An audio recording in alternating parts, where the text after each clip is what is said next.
Kita sudah mendengarkan materi dan nasihat dari Ustadz Faris tentang bully. Beberapa poin menarik tadi kita dapati.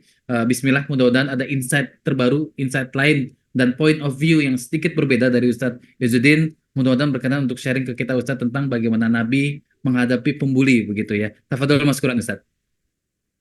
طيب بسم الله الرحمن الرحيم الحمد لله والصلاة والسلام على رسول الله ولا حول ولا قوة إلا بالله أشهد أن لا إله إلا الله وأشهد أن محمدا عبده ورسوله لا نبي ولا رسول بعده رب اشرح لي صدري ويسر لي أمري واحلل عقدة من لساني يفقه قولي اللهم لا سهل إلا ما جعلته سهلا وأنت تجعل الحزن إذا شئت سهلا اللهم يسر كل عسير والطف بنا في تيسير كل عسير فإن تيسير كل عسير عليك يسير فأنت مولانا فنعم المولى ونعم النصير.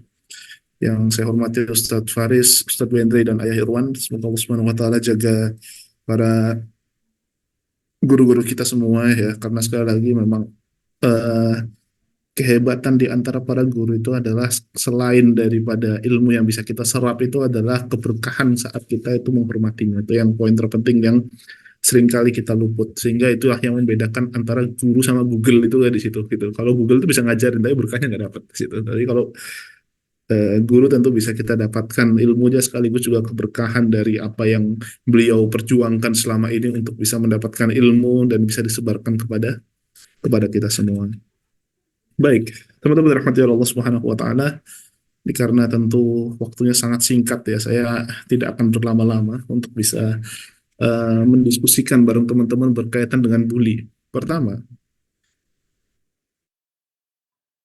sumbernya bully itu kan lahir dari perasaan superioritas. Superioritas seseorang ketika sudah melekat di dalam dirinya, baik itu kepada anak atau kepada siapapun, tentu itu akan berefek melihat orang lain itu lebih rendah dari dirinya. Karena pada saat dia sudah merasa bahwa dirinya itu tinggi, dia merasa bahwasanya dirinya itu kuat, dan orang lain itu lemah, maka refleks itu akan keluar. Refleks itu refleks merendahkan, refleks dalam bidang apapun di situ. Maka itu akan keluar tentunya. Nah, sebetulnya yang perlu kita perhatikan dalam mengatasi bullying tadi, gitu. Sebenarnya kita pun juga kadang harus bertanya gitu. Karena kalau kita melihat dari tema besarnya itu kan adalah tentang bagaimana sih menghadapi bullying tadi gitu. Tapi sebetulnya kita pun juga harus punya PR sebetulnya. Punya PR untuk agar anak kita pun juga bukan menjadi pembuli.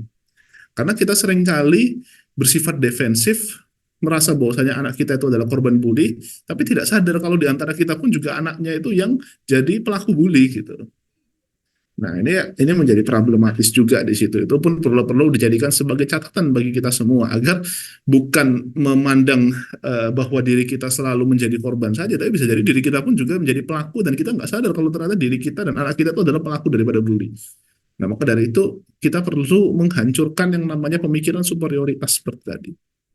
Bahwa kita itu lebih superior daripada yang lain. Maka otomatis pada saat kita menghadapi, kalau toh kita atau anak kita dalam kondisi menjadi korban bully gitu, maka yang harus ditingkatkan otomatis kan superioritasnya dia juga. Superioritas dia yang dibarengi dengan ketawaduan. Nah, itu yang perlu di yang perlu dijadikan sebagai sebuah catatan. Karena pada saat dia menjadi jiwa yang inferior, lalu orang lain merasa superior daripada dirinya, dia akan menjadi korban. Maka yang harus dikuatkan apa? Dikuatkan adalah kepercayaan dirinya. Nah, tapi ya nanti secara mendetil tentu Ustadz Bedri dan Ayah Irwan yang akan menjelaskan lebih dalam ya, karena beliau praktisi dan lebih pakar lah tentunya di sini. Kita melihat dari dalam perspektif lain misalkan. Coba kita perhatikan teman-teman ya, apa solusi-solusi dalam Al-Quran yang Allah Subhanahu wa Ta'ala titipkan agar perasaan superioritas itu tidak muncul dalam diri kita. Ya, atau kalau toh misalkan ada di antara jiwa kita yang memiliki jiwa inferior, sesungguhnya apa sih yang harus dilaksanakan? Kalau ternyata ada di antara anak kita yang sifatnya superior dan tukang bully temannya yang lain, apa yang harus dilaksanakan juga di situ? Simple, Allah Subhanahu wa Ta'ala menyebutkan dalam surah Al-Hujurat ayat 13. A'udzu billahi minasyaitonir rajim. Ya ayyuhan nasu inna khalaqnakum min dzakari wa untha wa ja'alnakum syu'uban wa qabaila lita'arafu. Inna akramakum indallahi atqakum innallaha alimul khabir. Baik, coba perhatikan. Ya ayuhan nas, wahai manusia, inna khalaqnakum min dzakari wa untha. Sesungguhnya kami menciptakan kalian berupa laki-laki dan perempuan. Wa ja'alnakum syu'uban wa qabail, dan kami menjadikan kalian berbangsa-bangsa dan bersuku-suku. Ya, qabailah lita'arufu. Untuk apa? Untuk saling saling kenal mengenal. Baik. Kita berhenti di sini coba teman. Kita coba berhenti di kalimat inna khalaqnakum min dzakari wa untha wa ja'alnakum syu'uban wa qabail. Allah menciptakan kita berbangsa-bangsa dan bersuku-suku. Pertanyaan adalah kenapa kok Allah Subhanahu wa taala menyebutkan ayat ini gitu? Kenapa Allah Subhanahu wa taala menspesifikkan tentang ini? Apa urgensi Allah menyebutkan ini? Apakah sebagai informasi saja? Tentu tidak. Intisar daripada Al-Qur'an itu adalah bukan sekedar informasi tapi mengandung pelajaran di dalamnya. Dan kenapa kok ketika Allah menyebutkan ini, menyebutkan informasi ini, lalu Allah Subhanahu wa taala menyebutkan solusinya itu adalah ya, atau menyebutkan apa yang harus dilaksanakan oleh setiap muslim itu apa? Lita'arufu. Untuk apa? Untuk saling kenal mengenal. Berarti ada korelasi antara solusi yang diberikan oleh Allah Subhanahu wa taala atau perbuatan yang disebutkan atau diperintahkan oleh Allah Subhanahu wa taala dari problemnya. Berarti ada korelasi di sini. Nah, maka otomatis saat Allah menyebutkan kita untuk saling kenal mengenal, berarti ada problem di penciptaan atau di problem di perbedaan-perbedaan tadi. Apa itu perbedaan? Apa itu problemnya? Problemnya adalah bahwa manusia ini suka atau tidak suka, terjadi atau tidak terjadi di lingkungan kita, teman-teman ya.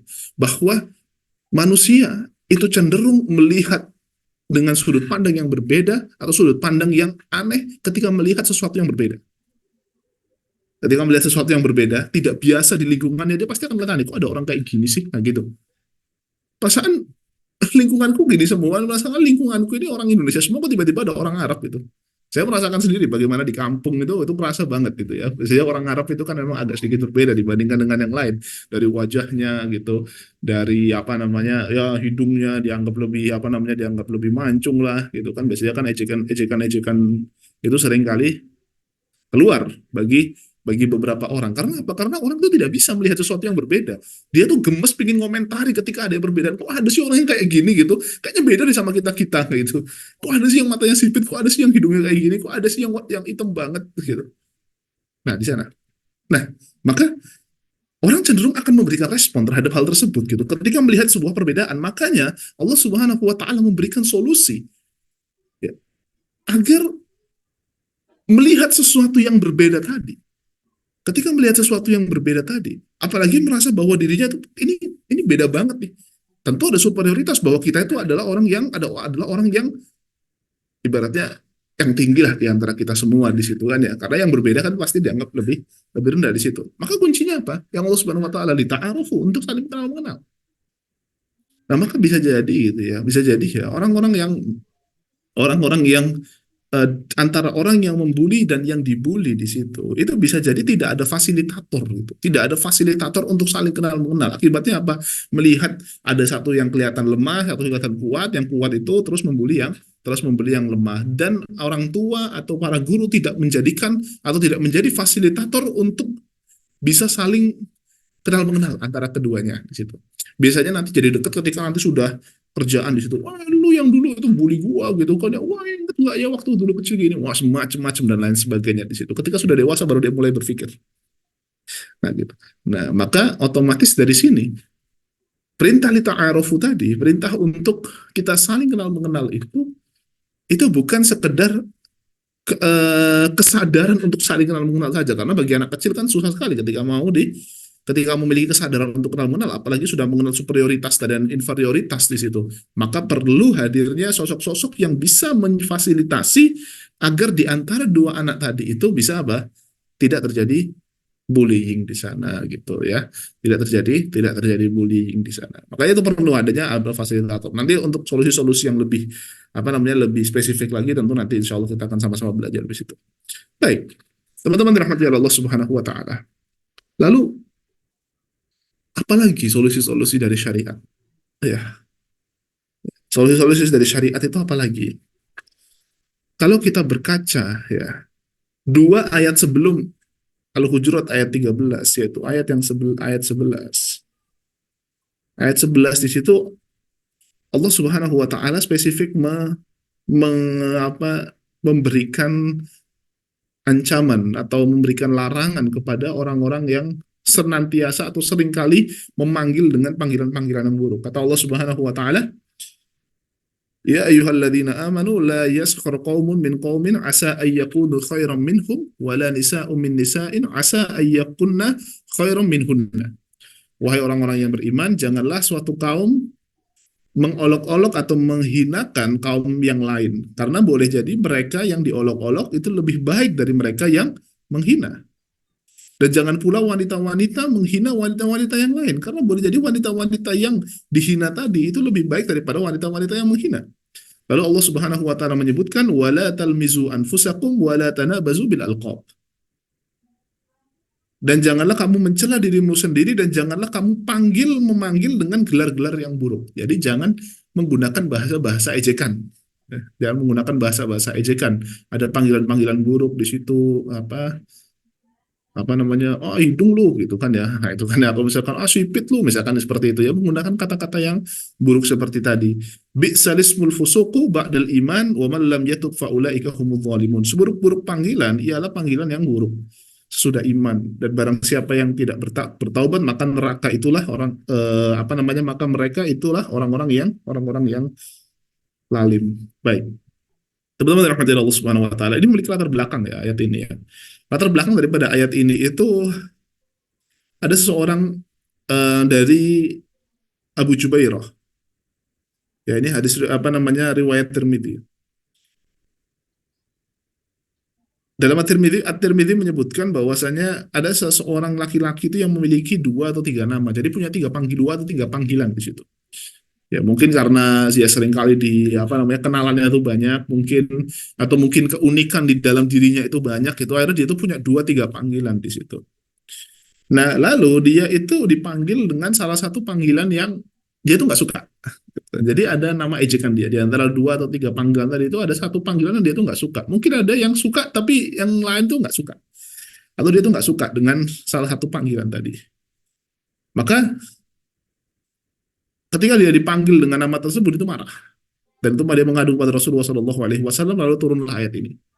Ya, lalu turunlah ayat ini di situ. Baik. Teman-teman dirahmati Allah Subhanahu wa taala. Maka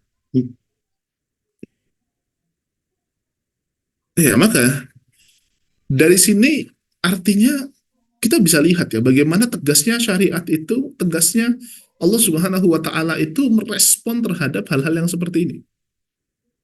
Ya. Merespon hal-hal yang seperti ini, bahwa sesungguhnya ada di lingkungan kita itu orang-orang yang punya nama itu banyak banget. Atau misalkan bisa jadi di anak kita, anak orang lain itu punya panggilan-panggilan yang lain di situ. Nah, maka dari itulah yang disebut oleh Allah Subhanahu wa taala di sini itu adalah larangan untuk memanggil dengan gelar-gelar yang buruk di situ. Nah, pertanyaannya itu adalah bagaimana sih cara kita untuk mencegah itu semua, agar itu tidak terjadi, agar ucapan-ucapan tadi itu tidak keluar,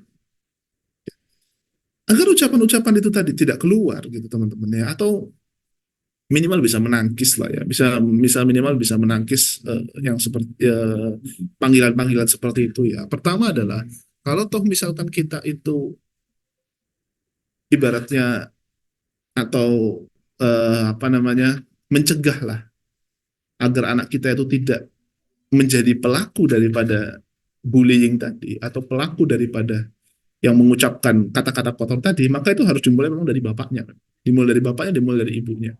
Bagaimana cara dia itu berbicara, bagaimana kepiawaian dalam berbahasa, menggunakan kata-kata yang terbaik di sekitar lingkungannya, tidak mengomentari terhadap hal-hal yang itu. Karena yang terkadang yang menjadi problem itu adalah terkadang di rumah itu kan jadi tempat gibahnya juga antara suami sama istri gitu ya. Jadi kan sebagai tempat gibahnya juga keluarga juga di sana. Itu kan kadang kalau misalkan akan didengar oleh keluarga kita, didengar oleh anak-anak yang di sekitar kita di situ, itu kan menjadi problem di situ.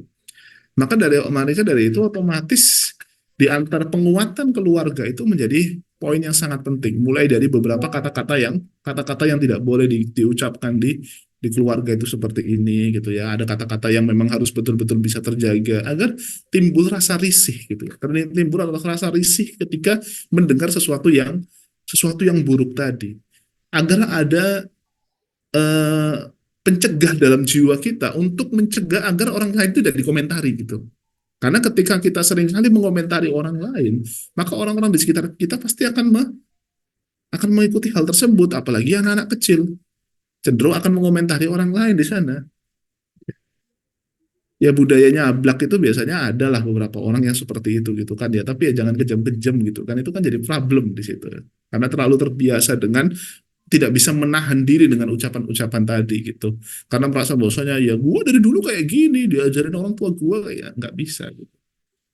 Harus ada harus ada rambu-rambu yang menstop kita semua agar tidak terbawa oleh arus yang seringkali terbiasa di lingkungan kita di sana. Baik, terakhir teman-teman, terakhir solusi-solusi syariat untuk menghancurkan superioritas tadi itu adalah dengan melakukan kegiatan-kegiatan sosial, melakukan kegiatan-kegiatan sosial.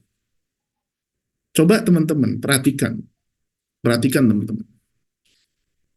Cara Allah Subhanahu wa taala dalam menyelesaikan atau membuat syariat tentang apa namanya tentang kafarah, atau misalkan kayak gini, kalau misalkan ada seseorang berbuat dosa gitu, kira-kira apa yang harus dia laksanakan? Contoh misalkan ketika dia itu, mohon maaf, di bulan Ramadan, siang hari di bulan Ramadan, lalu hubungan suami istri di situ. Nah, maka di situ kan ada hukumannya bagi dia gitu kan? Ada hukumannya bagi dia. Kafar yang harus dia bayar. Yang pertama memerdekakan budak. Kalau nggak bisa memerdekakan budak, maka puasa 2 bulan berturut-turut di situ. Ya, kalau tidak bisa maka memberikan makan orang miskin di saat 60 orang miskin. Atau misalkan di surat Al-Maidah di situ ya, di surat Al-Maidah misalkan ayat 89 Allah Subhanahu wa taala menyebutkan la yu'akhidukumullahu billaghwi fi aimanikum walakin yu'akhidukum bima aqadtumul aiman. Allah Subhanahu wa taala tidak menganggap sumpahmu yang cuma main-main saja, tapi sumpah yang kau niatkan di dalam hati, bersumpah pingin ini, pingin itu, nah maka itu Allah Subhanahu wa taala anggap. Fakafaratuhu, kalau toh misalkan kamu bersumpah lalu engkau melanggar sumpahmu atau ingin membatalkan sumpahmu, maka kafaratnya apa? Kafaratnya itu adalah it'amu asyarati masakin, memberi makan 10 orang miskin, ya min ausati ma tut'imuna ahlikum au kiswatuhum au tahrir raqabah.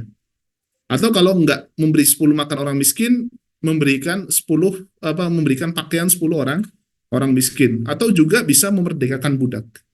Faman lam yajid fasiyamu thalathati ayyam. Kalau misalkan kalian nggak bisa memberikan makan, nggak bisa ngasih pakaian, nggak bisa memerdekakan budak, maka puasa 3 hari. Baik, coba perhatikan teman. Rata-rata kafaroh itu rupanya itu memberikan makan orang miskin. Kalau tuh misalkan orang lagi berpuasa, dia nggak berpuasa di situ. Karena apa namanya? Karena misalkan karena orang-orang yang sudah sana, maka apa? Maka dia tuh bayar fidyah kan gitu. Maka dia bayar fidyah. Banyak sekali gitu ya, banyak sekali syariat Allah Subhanahu wa taala itu yang berupa seperti ini, memberikan makan orang miskin, memberikan pakaian bagi orang miskin. Tujuannya apa sih di situ? Tujuannya itu kan adalah untuk meningkatkan meningkatkan perasaan sosial kita agar kita tuh tidak merasa superior terhadap hal tersebut. Maka sebetulnya ya orang-orang yang atau pelaku-pelaku bully tadi itu sebetulnya dia tuh harus mulai bisa menyadari bahwa sesungguhnya itu ada orang lain yang perlu bahwa jiwa sosialnya itu harus ditingkatkan. Karena kalau kalian terus-menerus seperti ini, merasa superior tadi, tidak menundukkan jiwamu, tidak menjadikan dirimu menjadi orang yang tawadu, tidak merendahkan dirimu gitu. Ini akan menjadi kehancuran sosial di situ. Menjadikan kehancuran sosial. Nah, maka dari itulah kenapa pentingnya kita untuk meningkatkan kualitas sosialitas kita. Ya, agar meredam setiap kemungkinan-kemungkinan yang tidak kita sadari, agar kita juga bukan termasuk daripada pelaku pelaku bully di sana. Karena bisa jadi ada orang-orang yang membuli itu karena apa? Karena dia merasa dirinya lebih tinggi, padahal dia harus sadar bahwa tidak semua orang itu, ya, bahwa dirinya itu perlu apa? Bahwa dirinya itu perlu untuk merendahkan dirinya sendiri. Tapi terkadang sekarang pun juga saya cukup apa namanya cukup miris terkadang ya melihat ketika ada bagi-bagi makanan, ada bagi-bagi itu ada segregasi di situlah. Ada apa namanya merasa bahwa saya yang ngasih itu lebih hebat daripada yang menerima di situ. Nah, itu pun juga menjadi problem. Maka otomatis metode di dalam pengemasan kebutuhan sosial tadi, agar kebutuhan sosial tadi bisa meredam sifat egoisme, meredam sifat superioritas tadi, itu perlu diperhatikan di sana. Jadi teman-teman ya, agar kita tidak menjadi pelaku bully dan agar kita juga bisa terhindar daripada bullying itu semua, pertama tadi sering-sering kita itu kenalan sama orang lain, mendekatkan bagi para orang lain, sekaligus juga kita menjadi fasilitas daripada ya fasilitator, kita menjadi fasilitator dari anak-anak kita, agar anak-anak kita itu juga bisa saling mengenal satu dengan yang lainnya gitu. Fasilitator. Terus yang kedua, ajarkan juga agar anak-anak kita itu bisa menjadi orang yang peduli terhadap sosial, melihat bahwasanya ada orang yang memang tidak sama memang dengan kita, tapi perlu kita sayangi di situ. Agar tadi meminimalisir setiap bulian dan menghancurkan setiap sifat superioritas yang ada di dalam diri manusia. Baik, mungkin dari saya kurang lebihnya mohon maaf Mas Bayu. Barakallahu fikum. Saya kembalikan kepada Mas Bayu. Baik, jazakallah khair Ustaz, barakallahu fiik. Kelihatannya hampir setiap orang mungkin yang ikut kelas malam ini juga mengalami hal yang sama ya Ustadz Izidin ya. Merasakan bully dari kecil ya teman-teman ya. Bahkan nggak hanya di kecil. Kadang sampai kuliah Ustadz, kadang bekerja juga tanpa disadari. Kita selalu bersinggungan dengan hal-hal seperti itu ya teman-teman. Contoh ya, contoh misalnya yang belum berkeluarga. Kalau Idul Fitri suka jadi momok tuh. Itu bully yang luar biasa berat banget tuh biasanya itu Ustadz Izidin. Jadi ya bismillah teman-teman, Allah mudahkan untuk bisa terus kuat ya dalam kondisi yang tidak ideal. Tapi Ustadz Izzuddin tadi sudah sampaikan beberapa hal tentang bully yang bismillah mudah-mudahan panduan-panduan ini bisa membuat kita minimal menghindari tidak jadi pembuli dulu begitu ya. Alhamdulillah jazakallah khair Ustadz Izzuddin atas materi kita hari ini. Dan teman-teman kita masuk ke dua guru berikutnya insya Allah. Bismillah ya mudah-mudahan masih terus superior nih teman-teman fokusnya sehingga kita bisa dapat banyak materi dari guru-guru kita yang lain. Alhamdulillah di sesi berikutnya kita akan bahas tentang hal-hal yang harus kita pelajari dan yang harus kita tahu tentang bully itu sendiri teman-teman. Bismillah. Alhamdulillah saya cek dulu Ustadz Bendri sudah bergabung belum ya? Kalau belum bergabung saya izin menyapa guru kita Ustadz Ayah Irwan. Assalamualaikum warahmatullahi wabarakatuh Ayah Irwan. Waalaikumsalam warahmatullahi wabarakatuh. Baik, Masya Allah sebentar saya izin tag dulu Ayah Irwan untuk bisa di screen. Bismillah. Oke, baik. Ayah Irwan, alhamdulillah tadi dua guru kita sudah menyampaikan bagaimana dari segi siroh kita bisa belajar begitu ya. Dan hari ini kita akan dapat di ilmu Bismillah insya Allah dari Ayah Irwan bagaimana hal-hal yang perlu kita pelajari nih Ayah tentang bully. Yang khawatir kita seringnya melihat angle-nya tuh kita sebagai korban. Tapi jangan-jangan secara nggak langsung kita juga melakukan hal itu ke orang lain gitu, Ayah. Bismillah Ayah Irwan, mudah-mudahan berkenan untuk sharing tentang hal-hal yang perlu kita ketahui sehingga kita bisa menghindari masalah-masalah seperti bully ini. Tafadhol Mas Quran Ayah. Baik, Bismillahirrahmanirrahim. Assalamualaikum warahmatullahi wabarakatuh. Makasih banyak Mas Bayu. Sebenarnya dari dua guru kita yang tadi sudah sangat jelas ya Mas Bayu ya. Penyebabnya apa itu bully, kemudian pencegahannya apa, kemudian kuratifnya apa, preventifnya apa, Masya Allah. Rasa hormat saya kepada Ustadz Faris, mudah-mudahan berkah perjalanannya, jaulahnya pada guru kita Ustadz Izzuddin. Alhamdulillah jazakallahu khair ilmunya Ustadz. Dan sebenarnya saya ini penambal-nambal aja sebenarnya Ustadz Bayu. Nah, harusnya Ustadz Bendri nih yang tampil tapi beliau masih di Madinah, mudah-mudahan setelah ini tersambung. Saya izin Mas Bayu dan kepada Bapak Ibu semua untuk share bahan-bahan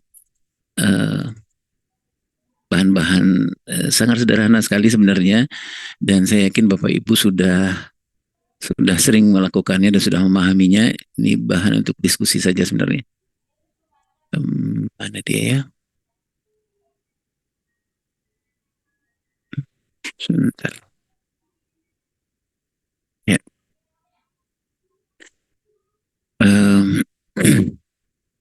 sebentar Bapak dan Ibu. Ya, eh, ada beberapa penelitian nih Mas Bayu tentang persoalan yang cukup besar di dalam pengasuhan di Indonesia ini. Banyak gitu ya beberapa penelitian. Nah, salah satu hasil penelitian itu hampir 92% sebenarnya persoalan yang paling berat bagi orang tua itu bullying. Jadi perundungan gitulah si bahasa kita ya. Perundungan ini tadi yang disebut oleh dua guru kita itu banyak sekali sebabnya gitu. Bisa jadi karena memang di perundungan itu siklusnya seperti tadi yang sampaikan oleh guru kita, kalau dia pelaku dia akan jadi korban gitu. Kalau dia korban dia ada yang pelaku gitu Mas Bayu. Jadi kalau dulu misalnya orang tuanya dia kenapa orang tuanya membuli anaknya dalam tanda petik bisa jadi dulu dia korban waktu kecil. Ya, belum terselesaikan ketika dia di usia-usia pemantapan karakter menjadi kepribadian di usia-usia 15 tahunnya dia atau di usia-usia selepas masa transisi menuju baliknya dia nggak mendapatkan pendidikan akil baliknya. Jadi pemantapan karakter di usia-usia itu. Sehingga semua yang dia dapatkan di usia-usia ketika dia usia transisi ke bawah sampai 0 sampai 7 tahun itu menjadi menetap gitu Mas Bayu, menjadi saksi ya gitu di dalam kehidupannya. Nah, sehingga siklus itu terjadi. Kalau dia dulu pernah jadi korban, nah, hampir 85% kalau tidak ada penetrasi, tidak ada edukasi, tidak ada persoalan penyelesaian persoalan masa kecil itu dia akan menjadi pelaku kelak kemudian hari. Jadi dalam mengasuh anak itu dia pasti akan melakukan apa yang pernah dia terima.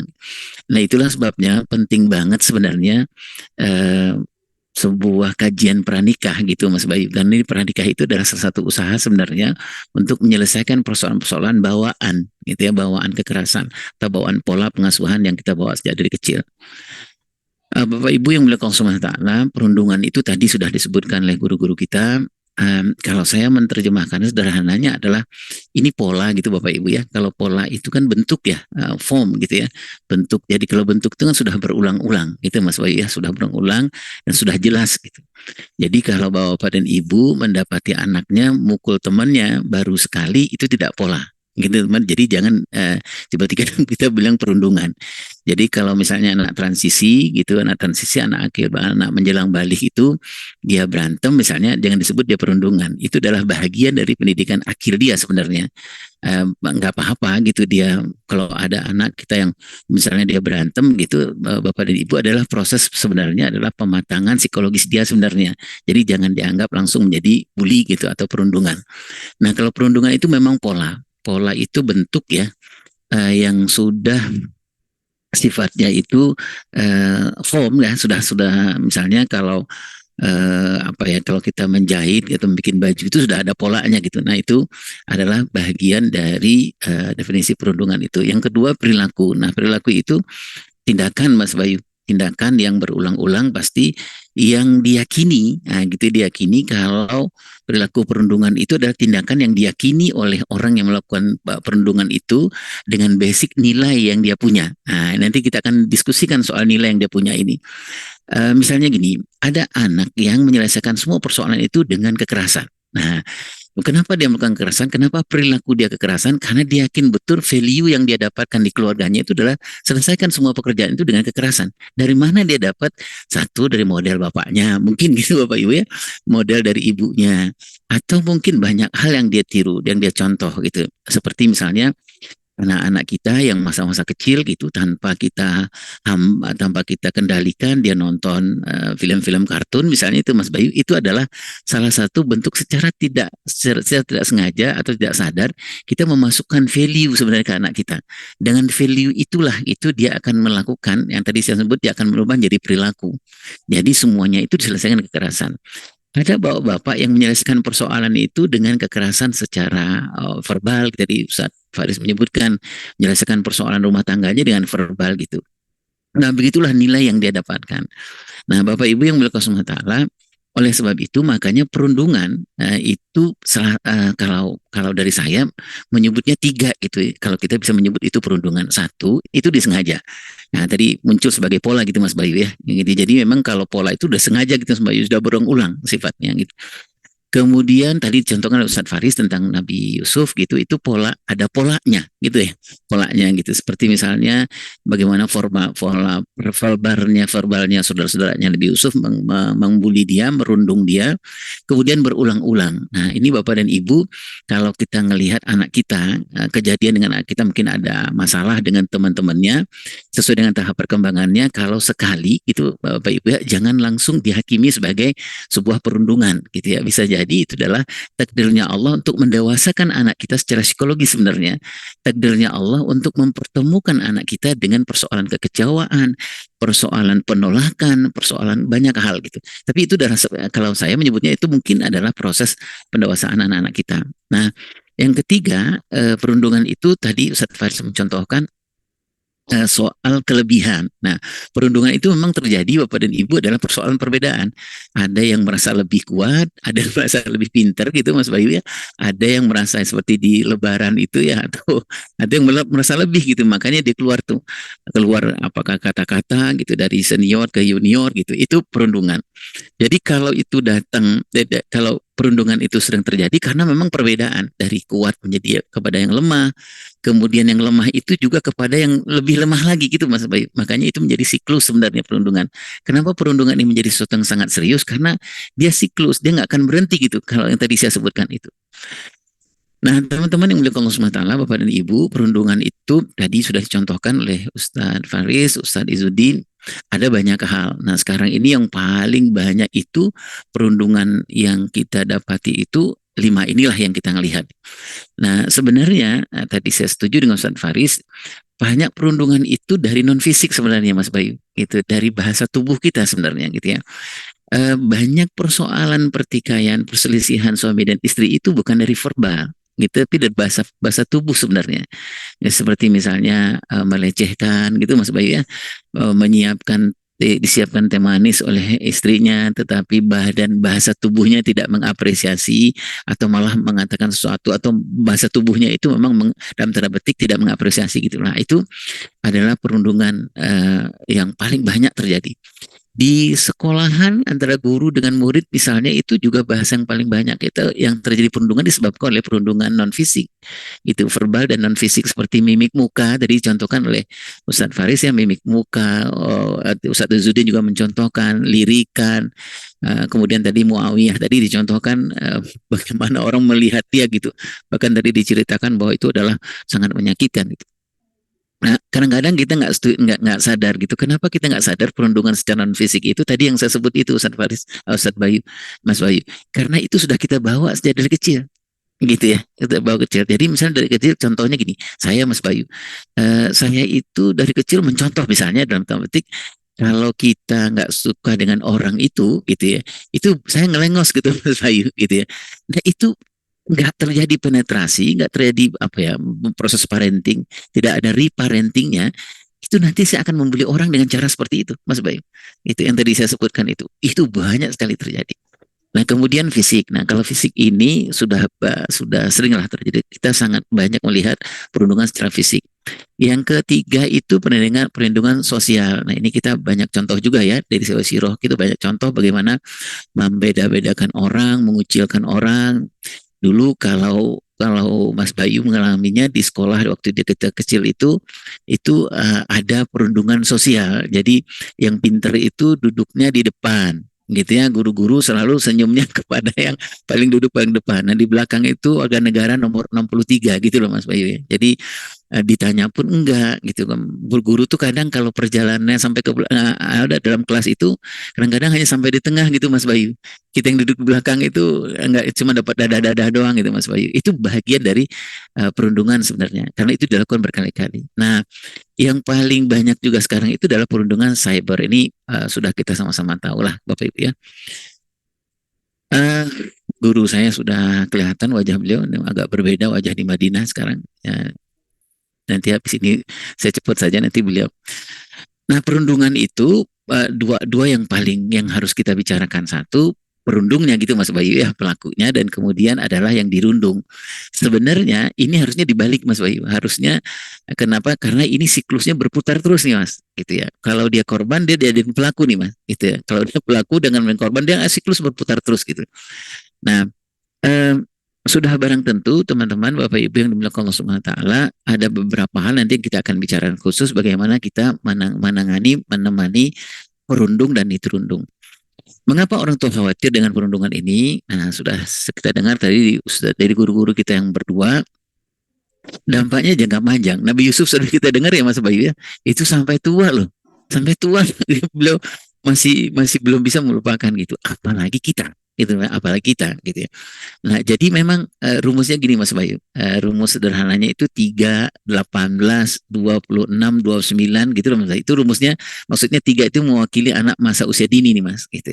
Jadi kalau perundungan itu terjadi di usia-usia 3 tahun 0 sampai 7 tahun, itu kalau tidak ada perbaikan Mas Bayu, itu dia akan bertahan terus trauma itu sampai umur 18 sampai umur 21 tahun. Kalau itu tidak terperbaiki juga, dia akan bertahan terus sampai nanti umur 29, 30, 31 tahun. Jadi gampangnya adalah 3, 18, 21, 29, 30 gitu lah Mas Bayu. Ini mengatakan bahwa perundungan itu menjadi sangat serius karena dampaknya sangat panjang. Kalau fisik, dia bisa jadi cacat permanen Mas. Ini kita udah sama-sama melihat lah hasilnya banyak banget ya di sekolah-sekolahan dan lain-lain. Kemudian non fisik. Nah, non fisik itu kesehatan mental, emosional, sosial. Sudah sama-sama kita dengar sekarang, kita lihat sehari-hari banyak sekali anak-anak yang kalau di Indonesia itu mungkin menuju hampir 20 juta Mas Bayu jumlahnya anak-anak yang mengalami depresi sebenarnya. Nah, depresi itu banyak sekali disebabkan karena perundungan ini baik secara fisik maupun secara non fisik, mau verbal, mau non verbal, mau sosial atau maupun cyber gitu. Nah, cyber itu juga lebih parah itu sebenarnya untuk menghancurkan kesehatan mental atau emosional orang. Kalau kemudian yang non fisik lainnya ada perkembangan akademis, Mas Bayu. Baik, nah ayah dan bunda nggak terlalu banyak. Kemudian mengapa terjadi perundungan? Nah, saya menyimpulkannya 3 ini Mas Bayu. Lemahnya ketahanan keluarga. Karena semuanya itu kan berangkat dari keluarga ya Mas Bayu ya. Nah, ketahanan keluarga itu kata para ahli itu 3 hal yang paling penting. Lemahnya ketahanan spiritual gitu. Nah, dari mana kita melihatnya? Bisa jadi Allah tidak terlalu terlibat di dalam keluarga. Nah, tadi kita bicara soal value ya Mas ya, gitu ya. Bisa jadi memang value-nya Islami itu nggak banyak kita masukkan ke dalam anak kita, gitu ya. Pendidikan keagamaan, pelatihan keagamaan itu nggak banyak kita libatkan di dalam pengasuhan kepada anak-anak kita, sehingga value-nya itu ya tadi itu kalau semua kekerasan, kekecewaan itu dilampiaskan dengan kekerasan. Nah, value-nya itu kekerasan, Mas Bayu. Gitu. Nah, kenapa ini yang ada? Karena memang itu nggak ada, nggak dilibatkan, nggak pernah dibacakan sirah pada anak masa kecil, nggak diceritakan tentang bagaimana di Al-Quran penyelesaian masalah di masa kecil. Kemudian yang di bawah tadi saya tuliskan di bawah itu keluarga miskin atau tanpa nilai gitu ya. Tadi saya sudah sebutkan ya Bapak dan Ibu. Jadi perilaku itu adalah segala sesuatu tindakan yang dilakukan oleh anak-anak kita atau siapa saja yang melakukan perundungan itu dan dia lakukan secara sengaja karena apa? Karena dia yakin dengan nilai. Sekali lagi dengan value gitu ya. Bapak Ibu ya. Gitu. Ada anak-anak keluarga yang value-nya bagus, itu banyak, Mas Bayu. Ada keluarga yang kalau ada persoalan, di keluarga itu diselesaikan dengan berbicara, diselesaikan dengan cara misalnya ada yang, saya pernah melihat ada keluarga ustadz yang sangat luar biasa, tuh ada persoalan dalam keluarga itu, ustadznya mengatakan, yuk kita wudhu sama-sama gitu. Itu value gitu loh Mas. Itu cara itulah yang dilakukan oleh anak ketika dia besar. Yang kedua, ketahanan pernikahan. Nah ini ada pembahasannya di Fatherman gitu, bisa jadi karena keluarga tanpa atau belum punya roadmap pernikahan. Nah, pernikahan itu kan sederhananya itulah Mas Bayu ya, bahwa pernikahan itu kan harus punya ada tujuan ya Mas ya, ada tahapan-tahapannya gitu. Dan kelemahan di ketahanan keluarga di pernikahan itu adalah pertama memang tidak punya tujuan Mas Bayu, kesepakatan suami istri. Bisa jadi istri tanya ke suami, abang kita mau kemana? Bisa jadi abangnya nggak tahu mau kemana gitu ya, atau jawab abangnya ya kemana kayak gitu ya, kita jalani aja gitu. Nah itu kan paling susah nih Mas Bayu gitu, karena kalau nggak ada tujuan kita susah untuk menjalankan tahapan-tahapannya. Kalau secara ilmu fazring itu ada 5 Mas Bayu tahapan-tahapan dari roadmap pernikahan itu. Misalnya tahapan di pranikah itu apa tantangannya, apa kendalanya, apa kesepakatan yang harus kita lakukan untuk mempertahankan pernikahan ini. Di tahap yang kedua misalnya Mas Bayu, di 5 tahun pernikahan itu semua yang istilahnya iklan tuh Mas, warna aslinya muncul Mas Bayu gitu ya. Nah, apa yang harus kendalanya itu, apa yang harus kita lakukan? Misalnya di 5 tahun pernikahan itu kita menyiapkan hunna libasul lakum antum libasul lahunna itu. Jadi kita menyelesaikan dulu persoalan-persoalan aib-aib yang kita punya suami istri kita selesaikan. Nah, kemudian di 5 tahun berikutnya apa yang kita lakukan? Nah, bayangkanlah Mas Bayu kalau ada sepasang suami istri yang tidak punya roadmap pernikahan ini. Jadi ketika di 5 tahun awal pernikahan, mereka belum menyelesaikan persoalan aib yang mereka punya, utang-utang pengasuhan yang mereka punya. Kemudian 5 tahun berikutnya Allah takdirkan Allah amanahkan anak. Nah, apa yang terjadi? Mereka sendiri belum selesai gitu Mas Bayu. Bagaimana mereka menghebatkan ke anak-anaknya? Nah ini yang akan misalnya Mas Bayu di 5 tahun pernikahan itu sang suami itu apa ya apa ya kelemahannya itu adalah orangnya keras Mas. Apa-apa itu selesaikan kekerasan gitu Mas.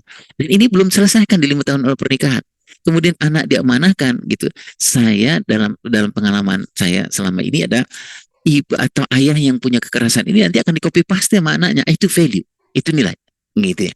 Nanti anak ini besar kemungkinan kalau tidak diperbaiki dia akan melakukan itu kepada temannya. Gitu. Nah, mudah-mudahan kita sudah punya ini ya Bapak dan Ibu. Yang kedua, yang ketiga ada ketahanan pengasuhan. Ketahanan pengasuhan itu kalau di pernikahan itu kita cek punya nggak roadmap pernikahan gitu.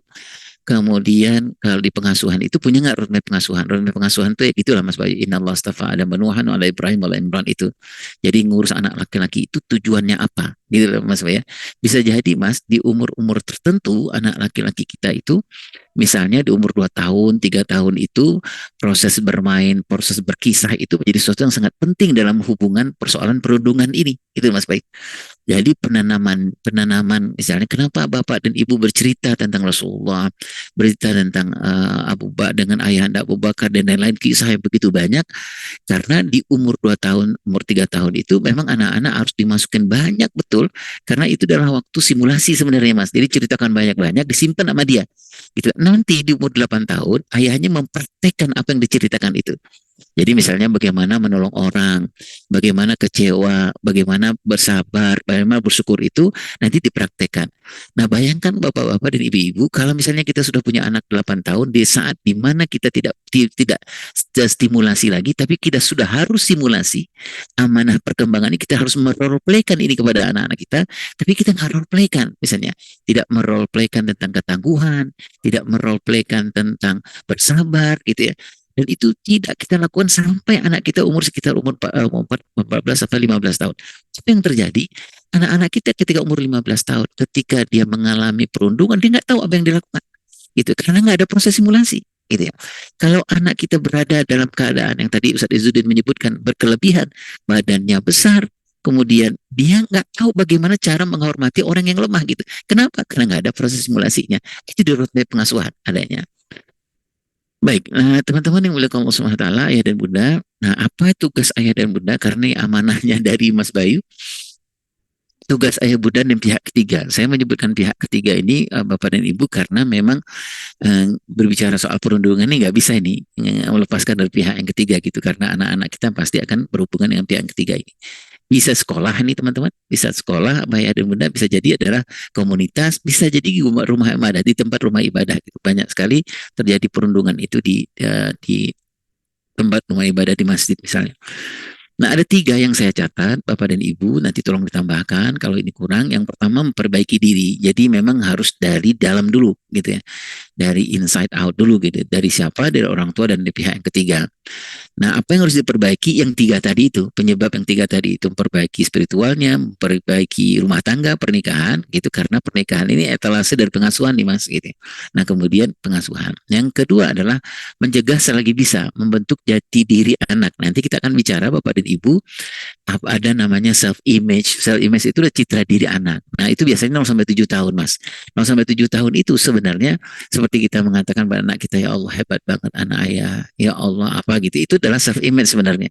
Jadi bagaimana anak-anak kita itu memandang ke dirinya kan, aku anak soleh kan, aku anak kuat kan, itu namanya self image. Nah, self image itu nanti akan membentuk apa yang kita sebut dengan self esteem. Self esteem itu nanti akan membentuk apa yang kita inginkan, yaitu yang self idealnya diri itu konsep dirinya anak-anaknya. Kalau sudah terbentuk konsep diri yang bagus itu anak-anak kita mudah-mudahan tidak terlalu bermasalah dengan persoalan perundungan ini. Nah, yang ketiga, Bapak Ibu, adalah resiliensi sesuai dengan tahap perkembangan. Nanti Ustadz Izzuddin sudah menambahkan, mengatakan bahwa perlunya kita menanamkan ketangguhan kepada anak-anak kita. Nah, menanamkan ketangguhan ini sudah barang tentu sesuai dengan tahap perkembangannya juga. Nah, ini memperbaiki diri, Bapak dan Ibu ya. Tiga ini sudah Bapak Ibu sudah khatam lah dengan persoalan ini, menguatkan hubungan spiritual, sholatnya khusyuk, doanya ditambah, dikuatkan gitu Bapak Ibu ya, gitu ya. Percaya betul gitu bahwa melibatkan Allah di banyak hal gitu pada anak-anak kita. Contohnya misalnya bagaimana menyebutkan nama Allah di setiap, misalnya mengajarkan anak bersyukur gitu, ketika mengapresiasi anak-anak melibatkan nama Allah dan lain-lain. Kemudian memperbaiki hubungan pernikahan. Nah, tadi sudah barang tentu berkaitan dengan roadmap pernikahan ini, jalankan dan jaga roadmap pernikahan.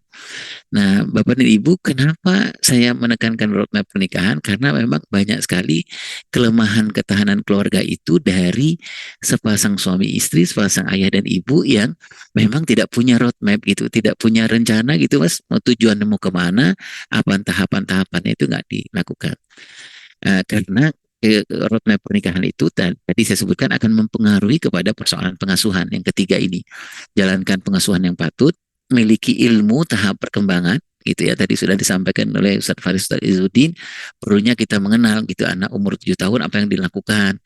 Tadi saya menyebut ada namanya self image. Self image itu biasanya 0 sampai 7 tahun. Nah, kalau kenapa kita sering memuji anak kita di usia 0 sampai 7 tahun itu karena membentuk citra dirinya dia gitu. Kemudian meluangkan waktu. Nah, Bapak Ibu, yang kedua, mencegah selagi bisa. Mencegah lagi bisa itu adalah bentuk jati diri yang tadi saya sebutkan itu, Mas Bayu. Ini Bapak Ibu sudah lakukan lah insya Allah ya. Seperti yang pertama itu cita diri. Cita diri ini biasanya 0 sampai 7 tahun ini Bapak dan Ibu ya. Anak yang jujur, anak yang soleh, anak yang suka membantu gitu ya. Nah, ini disebut oleh para ahli itu namanya proses stimulasi. Jadi kita menstimulasi aja, memberikan amunisi aja untuk membentuk self image-nya anak-anak. Biasanya Bapak dan Ibu, mohon maaf kalau saya salah, tolong diperbaiki. Biasanya banyak sekali pelaku perundungan itu karena memang persoalan self image sebenarnya Mas Bayu. Persoalan dia di umur 0 sampai 7 tahun sebenarnya, persoalan citra diri dia sebenarnya gitu ya.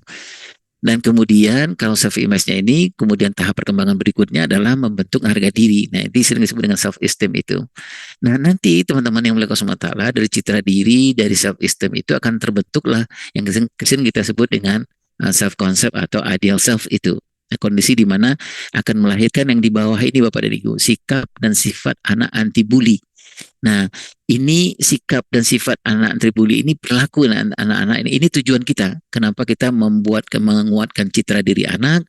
Kenapa kita menghebatkan harga diri anak? Kenapa kita membentuk ya ideal self-nya anak-anak? Karena kita ingin supaya anak kita kelak kemudian hari punya sikap dan sifat yang nggak terlalu berpengaruh dengan persoalan membuli. Dia tidak merundung dan tidak menjadi dirundung. Dan ketiga yang terakhir, Bapak dan Ibu, adalah ini resiliensi sesuai dengan tahap perkembangan. Nah, tadi disampaikan dulu guru-guru kita, membuat anak dari dalam, gitu ya, ketangguhan dari dalam. Jadi jangan cengeng, gitu ya, jangan gampang.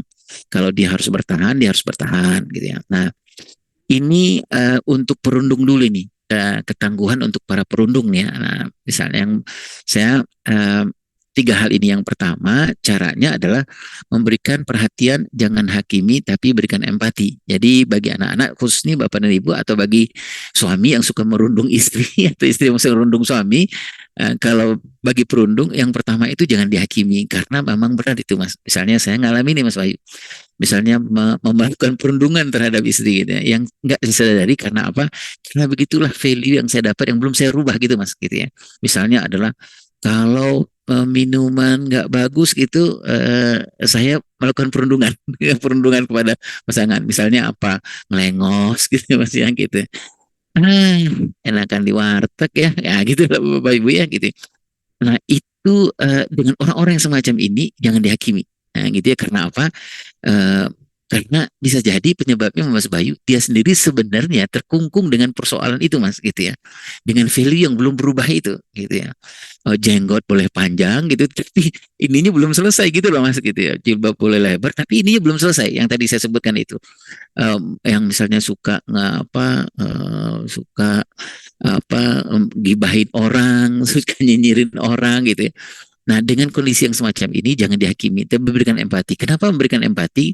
Karena proses untuk perbaikan itu nggak bisa penghakiman lebih dahulu, tapi empati yang lebih dahulu. Yang kedua adalah kasih tahu. Setelah kita berikan empati, kasih tahu perilaku yang tidak baik itu apa, dan kemudian membimbing menuju perilaku yang patut. Sederhananya 3 aja Bapak Ibu ya. Kemudian resiliensi untuk yang dirundung. Nah, resiliensi untuk dirundung ini yang jadi korban nih Mas Bayu. Yang pertama mengenali perubahan-perubahan yang terjadi pada anak kita. Nah, kalau itu anak, kalau itu istri, kalau itu suami, perubahan-perubahan yang terjadi, baik perubahan secara fisik maupun perubahan secara psikologis.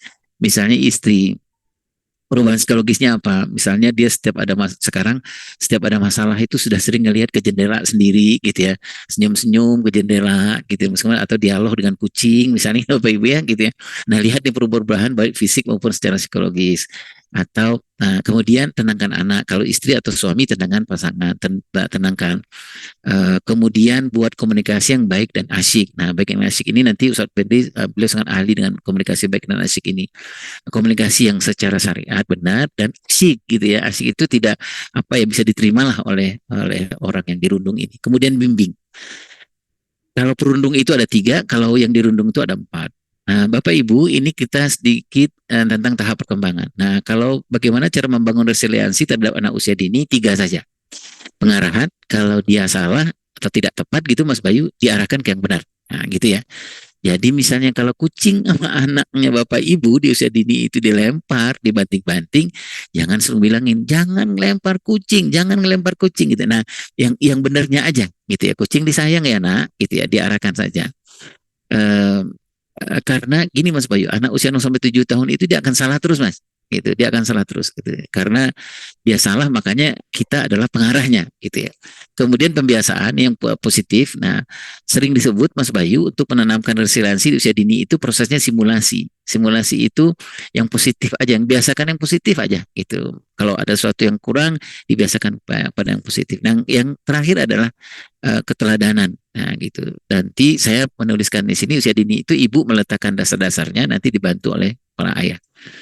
Yang kedua, masa membangun resiliensi di usia transisi. Ini 3 saja Mas Bayu. Berdialog, membimbing, melibatkan. Kalau di usia transisi ini sering kita kenal dengan proses resiliensi itu dengan role play. Role play itu mengurangi instruksi dan lebih banyak membimbing. Gitu Mas Bayu. Jadi kalau ke yang tadi itu di anak usia dini berbeda ya, teman-teman, simulasi. Kemudian berdialog. Nah, berdialog ini 2 keterampilan yang harus Bapak Ibu kuasai ya, setidaknya keterampilan mendengar agar anak mau berbicara, keterampilan berbicara agar anak mau mendengar. Nah, yang terakhir itu melibatkan. Melibatkan itu mengurangi memaksa, tapi lebih banyak melibatkan. Yang terakhir Mas Bayu, membangun resiliensi ketangguhan di anak usia balik. Nah, usia balik ini judul besarnya adalah role being. Role being itu dihadapkan ke persoalan gitu. Jadi kalau di anak usia transisi role play ya Mas ya, role play itu masih dibimbing tuh Mas. Masih mengcoaching kita gitu loh Mas Bayu. Ya, misalnya kamu menyelesaikan persoalan yang seperti apa? Ayo kita simulasikan. Temanmu itu gimana? Apa yang dia lakukan? Terus kamu sikap kamu apa? Kenapa kamu waktu itu misalnya apa? Kamu bersedekap kah atau apa kecak pinggang atau apa gitu menyebabkan teman kamu emosi gitu, itu role play. Nah, kalau anak usia balik itu role being. Role being itu kita agak di belakang, jauh di belakang itu Mas Bayu. Jadi kita kalau dia bilang aku dari dibully sama temanku gitu. Nah, kita agak menjaga jarak lah gitu. Nah, yang kita lakukan adalah menurut Abang gimana cara menyelesaikan persoalannya? Nah, itu yang namanya proses melaki-lakikan anak laki-laki dan memperempuan anak perempuan, atau proses yang sering kita lakukan itu hands on, minds on. Jadi hands on itu adalah kasus berdasarkan kasus dia. Jadi kita ini nggak terlalu banyak terlibat nih Mas. Gitu. Mungkin itu yang bisa saya sampaikan, sangat sederhana sekali yang bisa saya sampaikan kepada Bapak dan Ibu semua. Kita tunggu guru kita dari jarak jauh ini. Allahu a'lam bishawab. Assalamualaikum warahmatullahi wabarakatuh. Waalaikumsalam warahmatullahi wabarakatuh. Jazakallah khair, barakallahu fiik. Ayah Irwan, Masya Allah, banyak sekali. Ada poin-poin yang saya izin catat sedikit, Ayah Irwan. Salah satu hal penting tadi Ayah Irwan sampaikan informasi tentang sosial bully ya. Nah, ini saya belajar banget istilah ini, Ayah Irwan. Apalagi Afan ya, untuk orang dewasa udah mendekati capres nih, Ayah Irwan, beda beda nomor langsung bully-bulian. Bahkan ayah sama anak bisa beda begitu ya. Bisa bully juga. Nah, ini juga nggak boleh ya, teman-teman, Masya Allah. Kemudian solusi-solusi terbaik banyak sekali yang disampaikan oleh Irwan. Yang saya take note paling besar adalah perbaiki diri. Ini penting banget. kuatkan hubungan spiritual. Nah, teman-teman sayang banget. Kalau kita nggak kuatkan hubungan spiritual, kenal dengan Allah, solusinya apa? Ya, maksimalkanlah voucher trip itu teman-teman salah satunya ya, supaya bisa bonding, punya momentum golden juga, sehingga itu bisa maksimalkan ayah anak begitu ya. Apalagi momen perbaikannya itu dilakukan di Madinah, seperti yang terjadi di guru kita yang lagi di Madinah nih, Masya Allah. Ustadz Bendri yang sudah hadir hari ini, Masya Allah, itu yang Alhamdulillah atas izin Allah, di tengah kesibukannya, sudah bisa bersama kita. Kita sapa dulu. Assalamualaikum warahmatullahi wabarakatuh, Ustadz Bendri. Waalaikumsalam warahmatullahi wabarakatuh. Kayaknya masih Suara malam jelas ya. ya? Masih jelas Ustaz Benny. Masih malam Alhamdulillah. suasananya Masya gitu. Allah. Oh, Iya, Masya Allah. masih. Akhirnya mau bully saya nggak berani karena lagi materi bully. Lagi Kita bahas lagi- bully, Ustaz. Lagi nahan diri nih Ustaz. Baik. Ustadz Bendri hari berapa Ustadz sudah di Saudi Ustadz? Hari yang keberapa sekarang? Kalau Saudi hari kedua karena kita sebelumnya ke Turki dulu ya. Jadi mungkin subhanallah. ini ya Baik, doain hari baik. Sabtu rencana mau berangkat ke Mekah untuk umroh. Masya Allah, ya Allah Ustadz, mudah-mudahan Allah lancarkan kegiatan Amin. ibadahnya Insya Allah. Kita sudah mendengarkan beberapa materi Ustadz Bendri, dari Ustadz Faris, dari Ustadz Izzuddin, kemudian Ayah Irwan. Bismillah Ustadz Bendri, sebelum kita masuk sesi tanya jawab, mudah-mudahan berkenan untuk sharing dan sedikit nasihat kita tentang tema kita hari ini, Insya bully Ustadz Bendri. Apa yang perlu kita Insya Allah. perhatikan dan apa yang perlu disiapkan? Tafadhol maskuran Ustadz. Baik, Masya Allah ya, jazakallah khair Mas Bayu, Ayah Irwan, yang kasih dan bersaya ada Ustadz Faris, Ustadz Izzuddin. Bismillahirrahmanirrahim. Assalamualaikum warahmatullahi wabarakatuh. Alhamdulillah, assalatu wassalam ala rasulillah wa ala alihi wasahbihi wa mawala wa ba'd. Ayah bunda, Bapak Ibu, Mas Mbak, Abang Kakak semua yang hadir di malam hari ini. Salam dari kota Nabi di Madinah Al-Munawwarah. Kami mencoba untuk berbagi singkat saja karena tiga pembicara atau guru kita sudah menyajikan hal-hal yang sangat baik ya. Apalagi Irwan mengatakan bahwa yang ditampilkannya sangat sederhana. Ya saya bilang itu seperti restoran sederhana. Ngakunya sederhana tapi mewah gitu ya. Itu kan kayak gitu. Restoran sederhana juga gitu. Bilangnya juga sangat sederhana. Tapi isinya ayam kakap, ikan kakap, ayam gulai gitu. Irwan tuh lengkap gitu. Kayak bilang sederhana tapi kayak restoran sederhana. Sebenarnya apa poin tentang bully ini kan kita sudah membahas dengan tiga hal ya. Pertama, membahas bully ini yang kita lihat adalah tiga aspek. Satu, bagaimana kita melihat anak sebagai pelaku. Yang kedua, anak sebagai korban. Yang ketiga, anak sebagai penonton. Ya. Ini tiga hal ini yang mungkin harus kita persiapkan dari sekarang, karena sejatinya apa yang terjadi pada anak-anak yang tumbuh menjadi anak-anak yang melakukan atau menjadi korban atau menjadi penonton, semua sangat dipengaruhi oleh pola asuh di masa kecilnya. Karena sejatinya apa yang harus kita pahami dari bully ini sebenarnya cikal bakalnya dari apa yang disebut namanya penghinaan atau merendahkan.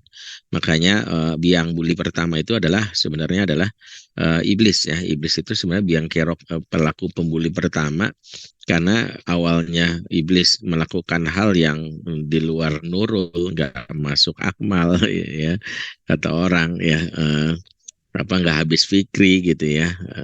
Di antaranya adalah ketika hanya karena tidak terima bagaimana Allah mengatakan ini ja'ilun fil ardi khalifah dan itu adalah Nabi Adam, maka iblis tidak mau tunduk dan merendahkan dengan kalimat khalaqtani minar wa khalaqtahu min tin. Saya ciptakan dari api dan dia Adam dari tanah ya. Dan itu dimulai dengan kalimat ana khairu minhu, saya lebih baik dari dia.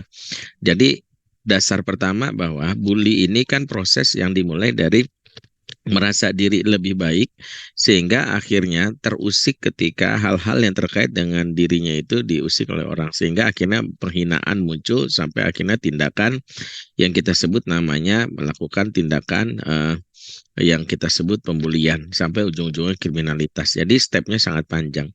Iblis mempelopori ini dari sekedar dia merendahkan Adam karena merasa diri lebih baik, akhirnya melakukan makar, yaitu membuat Nabi Adam dan keturunannya dalam hal ini menjadikan sasaran target untuk dicemplungkan ke neraka. Bayangkan, hanya karena merasa diri lebih baik, akhirnya perilaku ini mengajak kepada perilaku yang lebih fatal lagi, mencari cara dari atas, dari bawah, istilah yang disebutkan Quran, dari kanan kiri samping untuk merusak anak keturunan Nabi Adam.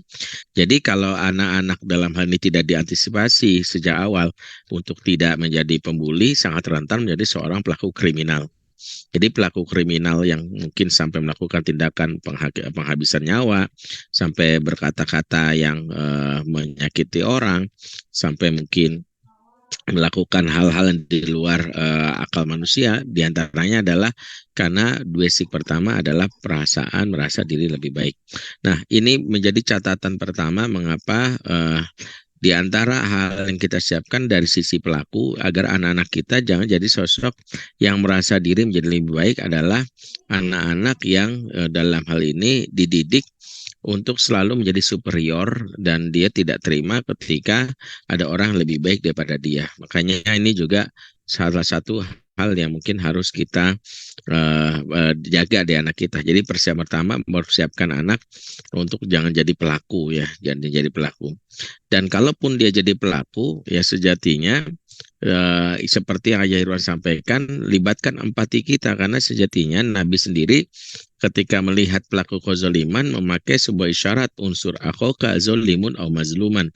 Tolonglah orang terdekatmu yang berbuat zolim dan yang dizolimi. Jika dalam hal ini pelaku bullying adalah orang yang berbuat zolim, maka sejatinya kita menolongnya. Maka menolongnya gimana? Cari akar masalahnya. Kenapa dia sampai membuli, merendahkan? Karena bisa jadi setiap pelaku pembuli ini kalau dari sisi ilmu pengasuhan punya yang disebut luka pengasuhan, yang luka pengasuhan ini mengakibatkan dia cenderung merendahkan dan meremehkan orang lain, dan itulah yang harus dituntaskan dalam hal ini. Karena orang-orang yang cenderung menyakiti, merendahkan, bahkan cenderung dalam hal ini melakukan hal-hal yang menzolimi orang lain, biasanya dipengaruhi oleh pola asuhnya di masa kecil. Nah, dari sisi pelaku, bereskan apa-apa yang membuat diri dia merasa tidak nyaman, diri dia merasa ingin selalu tinggi, apa-apa yang membuat dia itu membuat diri ingin selalu menjadi orang hebat, itu juga bereskan. Yang kedua dari sisi bagaimana seorang anak sebagai seorang korban. Ya, ini menjadi salah satu pertanyaan. Kalau dia jadi korban, ajarkan anak untuk bersikap, dan ini tadi sudah diulas oleh guru-guru kita. Sikap bagaimana berani speak up itu juga diantaranya. Bahkan termasuk sikap yang mampu menghentikan dalam hal ini perilaku bullying. Karena gini, perilaku bullying itu semakin korban mengikuti irama gendangnya, semakin dia sangat berkeinginan dalam hal ini ya semakin dia sangat berkeinginan untuk meneruskan hal yang menjadi cita-citanya, yaitu merusak. Nah, itulah kenapa di antara yang mungkin kita harus bantu adalah bagaimana anak-anak kita dalam hal ini menjadi sosok yang dia menjadi sosok yang bisa membuat orang yang menzolimi atau melakukan pembulian ini terkaget atau dengan respon kita ya. Biasanya respon yang dimaui oleh seorang pembuli adalah respon ketika orang itu ketakutan ya, orang itu merasa mengmohon, mengiba-iba gitu. Makanya anak kita juga dilatih sikap yang tenang, termasuk bagaimana merespon pembuli. Misalnya ketika dibilang dari bully verbal ya, bego lu misalnya, maaf gitu ya, maka dengan senyum aja dia akan bilang iya. Kalau dia bawanya nyantai bercanda, itu akan membuat gocekan dari si pelaku itu membuat bingung. Aduh, padahal si pelaku mengharapkan dia memohon apa lu gitu ya. Oh, lu juga nih. Nah, semakin kita memanas, semakin dia ingin melawan. Tapi semakin kita mengatakan, nggak apa-apa, gue emang bego, tapi gue ini loh, bisa ini gitu. Artinya sesuatu yang harus dilatih anak kita, skill bagaimana menguatkan diri pada saat dia dibully secara verbal. Artinya dia mengabaikan. Dan yang kedua adalah skill dalam rangka menguatkan diri saat dibully secara fisik. Nah, itu termasuk kenapa bela diri termasuk hal dilatih ya bagian anak kita. Ya, itu yang kedua. Catatan ketiga adalah bagaimana anak kita sebagai penonton. Inilah ketika jiwa amar ma'ruf nahi mungkar tidak diajarkan pada anak kita, maka anak kita cenderung mencari zona aman. Dia berpikir yang penting bukan saya, padahal ketika dia melihat misalnya ada orang menzolimi dan alias melakukan pembulian, jika dia bertindak segera misalnya, maka dia bisa mampu menghentikan kebiasaan itu di sebuah grup atau komunitas seperti sekolah. Saya ketika ada zolim, dia bilang, janganlah, ngapain sih gitu. Kenapa? Karena itu juga salah satu yang mencegah anak-anak kita ya dalam hal ini menghentikan pembuli, karena bully itu muncul ketika orang banyak yang diam, terutama ketika orang-orang yang merasa bahwa itu sudah menjadi budaya atau merasa takut terhadap apa yang disampaikan oleh pelaku. Itu juga menjadi salah satu yang harus kita catat. Saya hanya merangkum sebenarnya dari apa yang diurai oleh guru-guru kita, 3 catatan ini, terutama bagaimana kita melihat anak kita dengan 3 hal ini, maka kita persiapkan setidaknya anak kita jangan jadi pelaku ya, dan biasanya pelaku ini juga mengcopy paste apa yang selama ini ada di sekitarnya gitu. Bahkan mohon maaf gitu ya, pelaku ini juga kadang-kadang dalam hal ini tidak sadar berkedok misalnya seorang pengajar atau guru yang kadang-kadang dianggap sebagai ustadz gitu ya, tapi dalam prakteknya kadang-kadang tanpa sadar ya mengajarkan bullying kepada sesama. Itu juga salah satu yang harus kita hindari ya. Itulah kenapa hati-hati ketika kita membawa konteks misalnya mengajarkan anak kita Al-Quran atau ibadah, tapi merendahkan ya, misalnya bilang Allah gitu aja nggak bisa, kamu pasti jatuh kamu, ya nggak bisa. Dan itu, atau bahkan kita menghukumnya, merendahkan, itu juga salah satu yang membuat anak-anak kita juga mengcopy paste apa yang dilakukan oleh guru bahkan pengajarnya. Makanya dalam konsep pengasuhan kadang-kadang kita hati-hati ya dengan terminologi pendidikan Islami dengan kacamata bahwa pendidikan Islam itu semata-mata ya mengajarkan nilai-nilai Islam yang seperti baca Quran, ibadah, tapi lupa basic knowledge dari pendidikan Islami itu apa. Di antara yang diajarkan Nabi, pendidikan Islam itu kata Nabi, al-muslimu man saliman muslimu min lisanihi wa yadih. Seorang muslim itu selamat orang lain dari kejahatan lisan dan tangannya. Nah, inilah catatan bagaimana kita memahami konteks pendidikan ya, dan pola asuh, yaitu menjaga lisan dan tangan kita menjadi salah satu pemicu anak kita belajar mengcopy paste dari pendidikan untuk menjadi pelaku yang menyakiti dan menzalimi orang lain. Itu aja dari saya, mungkin Mas Bayu, Afwan. Kok ini benar-benar bukan sederhana, ini simpang raya dan siang malam gitu ya. Nah, jadi sedikit berbeda gitu ya dari apa yang disampaikan oleh guru kami. Ya, itu aja. Assalamualaikum warahmatullahi wabarakatuh. Waalaikumsalam warahmatullahi wabarakatuh. Barakallahu fiik, Ustadz, jazakallahu khair. Ada quote penting banget dari Ustadz Bendri yang saya dapat nih, Ustadz. Ending bully jika tidak diperbaiki bisa jadi pelaku kriminal. Ya, teman-teman, bismillah. Nggak boleh menganggap enteng ya. Inilah pentingnya kita untuk terus belajar. Dan jangan lupa ya, banyak beberapa materi-materi menarik dari Ayah Irwan, Ustadz Bendri yang perlu teman-teman juga follow up. Silakan nanti cek ke Instagram Fatherman, ke Instagramnya Ustadz Bendri juga, Ajo Bendri. Kemudian juga Ayah Irwan Rinaldi ya, teman-teman, bismillah. Mudah-mudahan Allah mudahkan. Dan alhamdulillah seluruh 4 guru kita udah memaparkan beberapa materinya, teman-teman. Kita coba eksplorasi lebih lanjut ya, bismillah, insya Allah di beberapa Q&A. Apabila ada pertanyaan boleh banget untuk resen, tapi langsung ke pertanyaannya ya, teman-teman. Kita coba, bismillah ya, kita coba targetkan jam 10 maksimum. Mudah-mudahan kita bisa cover seluruh pertanyaan dan jawaban dari para guru kita. Tapi kalau perlu extra time, nanti kita cek lagi ya, teman-teman. Bismillah. Mudah-mudahan Allah mudahkan. Kita coba pin dulu Mas Syahid, para guru kita ini untuk bisa siap-siap bertanya apabila ada pertanyaan penting dari peserta. Dan alhamdulillah sudah banyak masuk ke kolom Q&A. Saya izin membacakan satu persatu. Masya Allah panjang, tapi saya coba konklusikan sedikit ya, teman-teman ya. Pertanyaannya begitu ya. Ada pertanyaan pertama. Bismillah, Assalamualaikum. Ustadz izin tanya, bagaimana membedakan definisi bully? Definisi ini bully atau tidak pada anak? Kadang saya dengar di lingkungan keluarga besar, misalnya keponakan saya bercanda dengan perkataan yang kurang oke, misalnya gitu ya. Padahal itu biasa di keluarga mereka. Tapi di sisi lain bagi keluarga kami ini tidak sopan. Bisa termasuk kategori bully. Nah, Ustadz Bendri mungkin ya, pertanyaan pertama ini. Dengan perbedaan kultur nih Ustadz, yang menganggap perkataan-perkataan ini biasa, tapi di keluarga lain itu sebetulnya kategori bully, bagaimana sikap orang tua ya Ustadz ya, menghadapi ya suka nggak suka kadang suka bertemu hal seperti ini Ustadz. Mohon nasihatnya Ustadz Bentri. Iya, insya Allah ya. Jadi memang dasar pertama bully beberapa ahli menyebutkan dasarnya ada penghinaan gitu ya.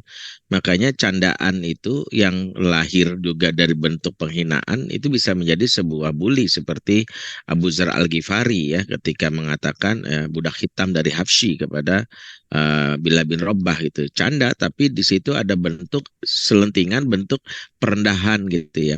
Maka kalau misalnya seorang dalam hal ini melakukan hal itu dan kita tahu itu hal yang biasa, memang kita sebenarnya sangat kasihan. Tapi harus kita pahami, kadang budaya bully itu budaya yang kadang tidak disadari sebuah keluarga. Bahkan saya ketika di kampung sahabat di lokasi rumah, tradisi-tradisi mereka untuk merendahkan itu bahkan juga saya tahu ya itu muncul ya. Bedakan bercanda dengan merendahkan gitu ya. Ya artinya poin-poin perendahan itu kelihatan bahwa dia ingin lebih unggul dan dia ingin dalam ini menjatuhkan kehormatan dari si lawan bicaranya.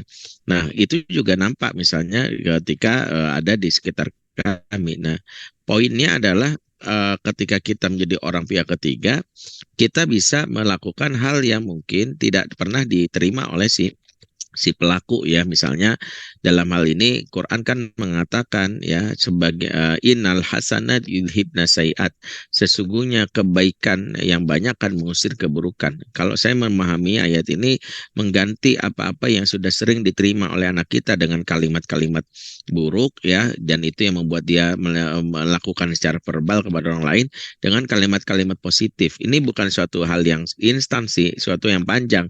Misalnya ketika ada teman kita terbiasa mengatakan gitu, dia mau kurus, cacingan gitu ya, atau gendut banget sebagainya, maka saya bilang gitu kepadanya, Insya Allah ya kamu bersyukur sekali ya kamu diberikan fisik yang bagus, diberikan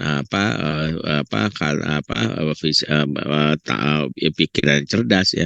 Semoga Allah juga memperbagus juga ya kata-kata kamu supaya menjadi lebih baik ya. Ya, misalnya saya sering menyebut pada anak-anak itu, Abi sebenarnya sangat berharap ya kamu bisa membantu teman kamu yang selama ini minder dengan fisiknya menjadi lebih baik gitu ya. Mudah-mudahan kamu bisa ya. Jadi hal itu yang mungkin nggak pernah dia peroleh dari lingkungannya, dia tidak pernah mendapatkan kalimat apresiasi, kalimat positif, itu yang harus kita ganti. Itu yang harus kita lakukan di pihak keluarga sebagai keluarga. Yang kedua adalah juga radar sensitivitas kita terhadap perilaku yang luar itu harus kita kuatkan di anak-anak gini.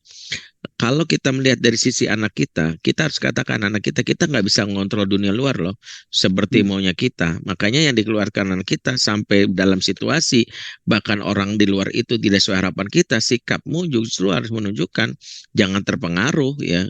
Kalau orang menghancurkan harga diri kamu tahu bahwa kamu itu berharga tanpa harus dihancurkan oleh orang lain, kamu sudah punya kekuatan diri. Jadi artinya gini, memandang situasi ini jangan memandang bahwa orang lain itu harusnya begini, anak saya begini, melindungi anak kita tanpa dia dipersiapkan untuk survive terhadap apa yang terjadi luar. Jangan-jangan jadi generasi yang baperan gitu, belum apa-apa, orang lain senyum dikit, itu merendahkan saya, dia pasti merendah. Nah itu karena baper gitu ya. Orang lain bawa timbangan, tuh ngapain bawa timbangan? Pasti dia pengen nimbang berat badan saya, mentang-mentang saya gendut lah, nggak ada hubungannya gitu. Ketika misalnya Ayah Irwan kan sering ngomong, menurut hemat saya tuh kan Ayah Irwan hemat-hemat karena khawatir nggak punya duit kan gitu ya. Jadi kan mulai kayak gitu. mulai itu Iya. mulai itu. Iya kayak gitu. Jadi kayak gitu. Jadi kadang-kadang hal-hal kayak gitu. Jadi kadang-kadang baper, sensitif. Itu yang harus kita kuatin kepada si pelaku. Jadi kayak Irwan nggak pernah baper kalau saya ini. Karena dia udah tahu bagaimana sejatinya saya sampaikan bukan bentuk penghinaan, itu bahasa Iya. cinta saya kepada Irwan Iya. itu ya. Karena kalau saya jadi korban, saya akan jadi pelaku nanti sana. Iya, gitu. Baik, Saya barakallah Ustadz tambahkan Bentri. sedikit, Baik, Mas Bayu. silakan Ayah Irwan. Di dalam pengasuhan itu ada dua hal nih, Mas Bayu. Ada namanya etika, ada namanya estetika di dalam pengasuhan itu. Nah, kalau etika itu hal-hal yang memang nggak bisa dirubah, gitu. Jadi etika itu yang sudah sudah aturannya tahap perkembangannya, kemudian cara menangani anak, nilai-nilainya itu nggak bisa dirubah gitu loh Mas.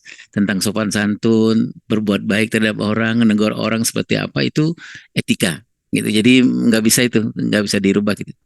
Ada bagian namanya estetika. Nah, estetika itu bisa berubah tuh Mas. Bisa ada semacam pemahaman, semacam apa ya, semacam proses adaptasi gitu. Misalnya perbedaan antara suku ini dengan suku ini itu bagian ke estetika. Itu bisa kita terima.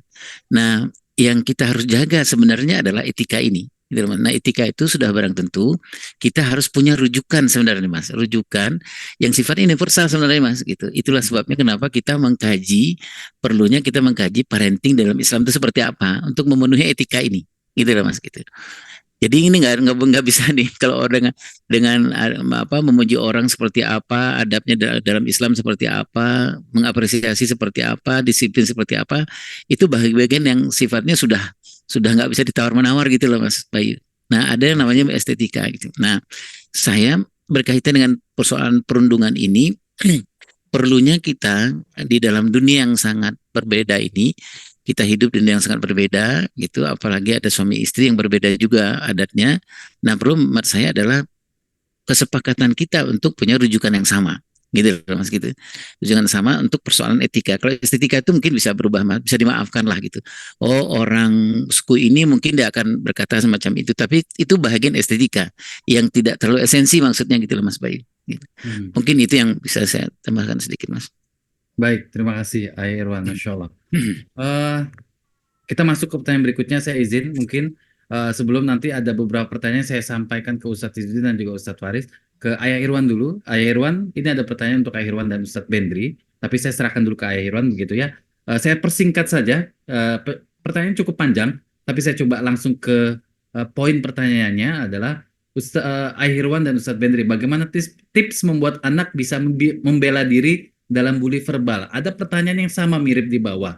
Nah, kalau lihat background pertanyaan ini, Ustadz, anaknya cukup menonjol sebagai anak yang bintang akademik di kelas. Sedangkan perundungnya adalah anaknya yang secara fisik mungkin kecil gitu ya, imut, tapi dia playing victim gitu ya. Nah, memang anak perundungnya ini sulit untuk diajar. Kemudian pertanyaannya itu bagaimana menghadapi tips untuk anak ini bisa membela diri ya, Ayah Irwan ya. Apakah frontal atau diajari atau bagaimana bagi bundanya supaya bisa memberikan pembekalan edukasi Ayah Irwan? Ya, jawabannya materi yang tadi Mas. Jadi Mas Bayu, jadi nanti slide yang resiliensi untuk perundung yang ada 3 tadi itu Mas, bisa jadi anak-anak yang mungil, yang imut tadi itu dia memang ada persoalan di waktu bicara, dia copy paste bapak dan ibunya melakukan menyelesaikan persoalan-persoalan gitu. Kalau ada persoalan mungkin dengan kekerasan dan lain-lain yang saya sebut dengan transfer nilai tadi dari orang tuanya. Kemudian empati Mas, bisa jadi kalau anak-anak yang masih usia-usia tumbuh kembang itu empati yang harus kita banyakkan. Bisa jadi Mas dia nggak tahu sebenarnya bagaimana mengatasi persoalan ini gitu loh Mas gitu. Yang dia tahu adalah apa yang dia contoh saja gitu, terutama dari orang yang terdekat sama dia. Nah yang berikutnya yang tadi itu yang kedua itu ketika kita sudah memberikan empati, nah kemudian kita contohkan sebenarnya seperti apa gitu ya. Nah, bagi yang dirundung tadi yang sudah saya catatkan itu, lihat tingkah lakunya, perubahan-perubahan yang terjadi, kemudian terima anaknya, dan kemudian diidentifikasi, dan kemudian divalidasi, dan kemudian diajak disimulasikan sesuai dengan tahap perkembangan yang tadi saya ceritakan, Mas, bagaimana menyelesaikan persoalannya. Kalau anak-anak yang usia transisi itu role playing.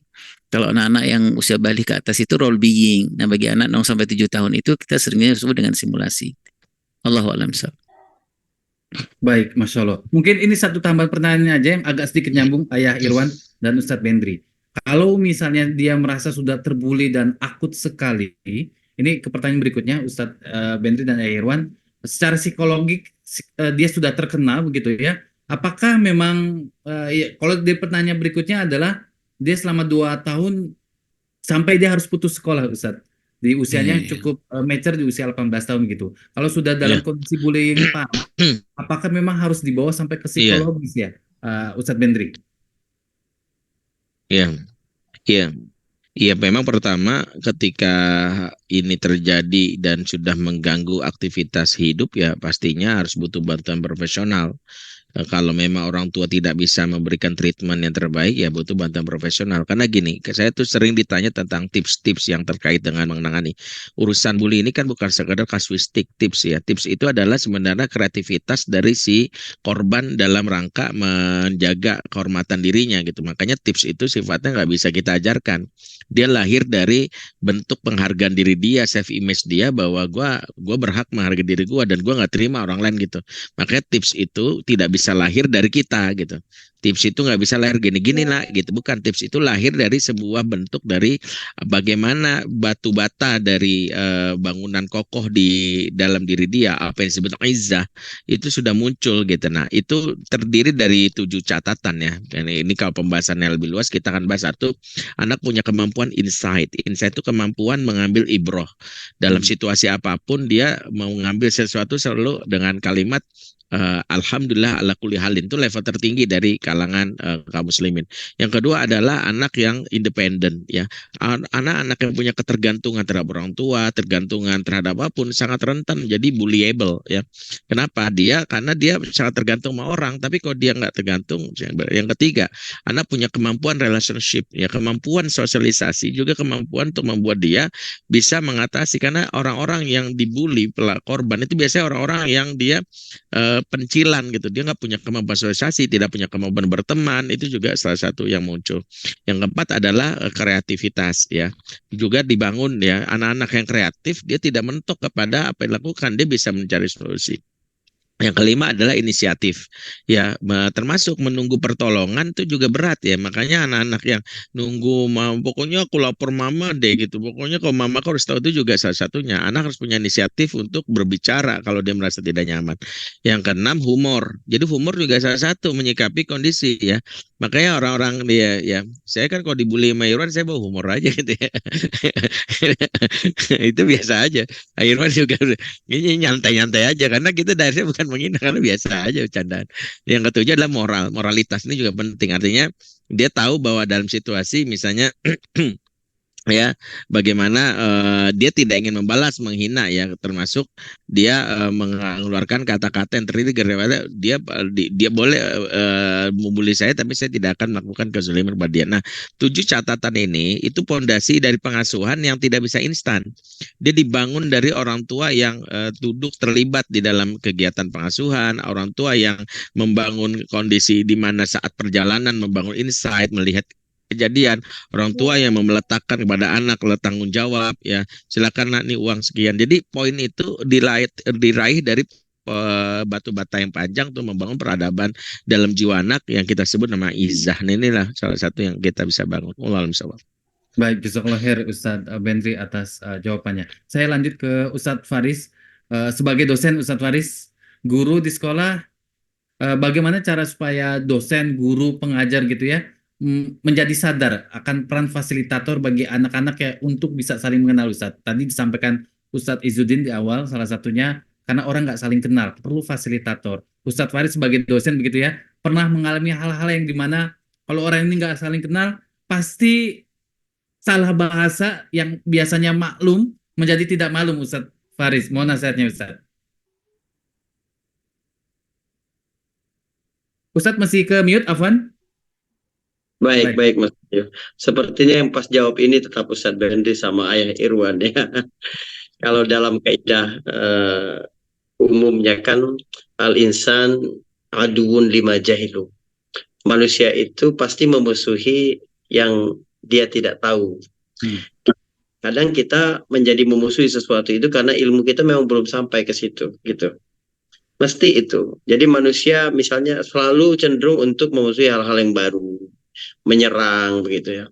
Apalagi kita itu kan dari kecil itu diasuh oleh banyak sekali budaya yang menyalahkan orang lain gitu, menganggap orang lain itu sebagai musuh gitu, untuk alat menakut-nakuti gitu kan. Kita kan dari kecil itu diajarkan untuk benci kepada polisi, benci kepada dokter gitu kan, sehingga jadi bahan gertakan banyak orang tua kalau anaknya nakal, polisi gitu. Kalau anaknya ini jadi itu nanti mama bawa ke dokter gitu, papa bawa ke dokter.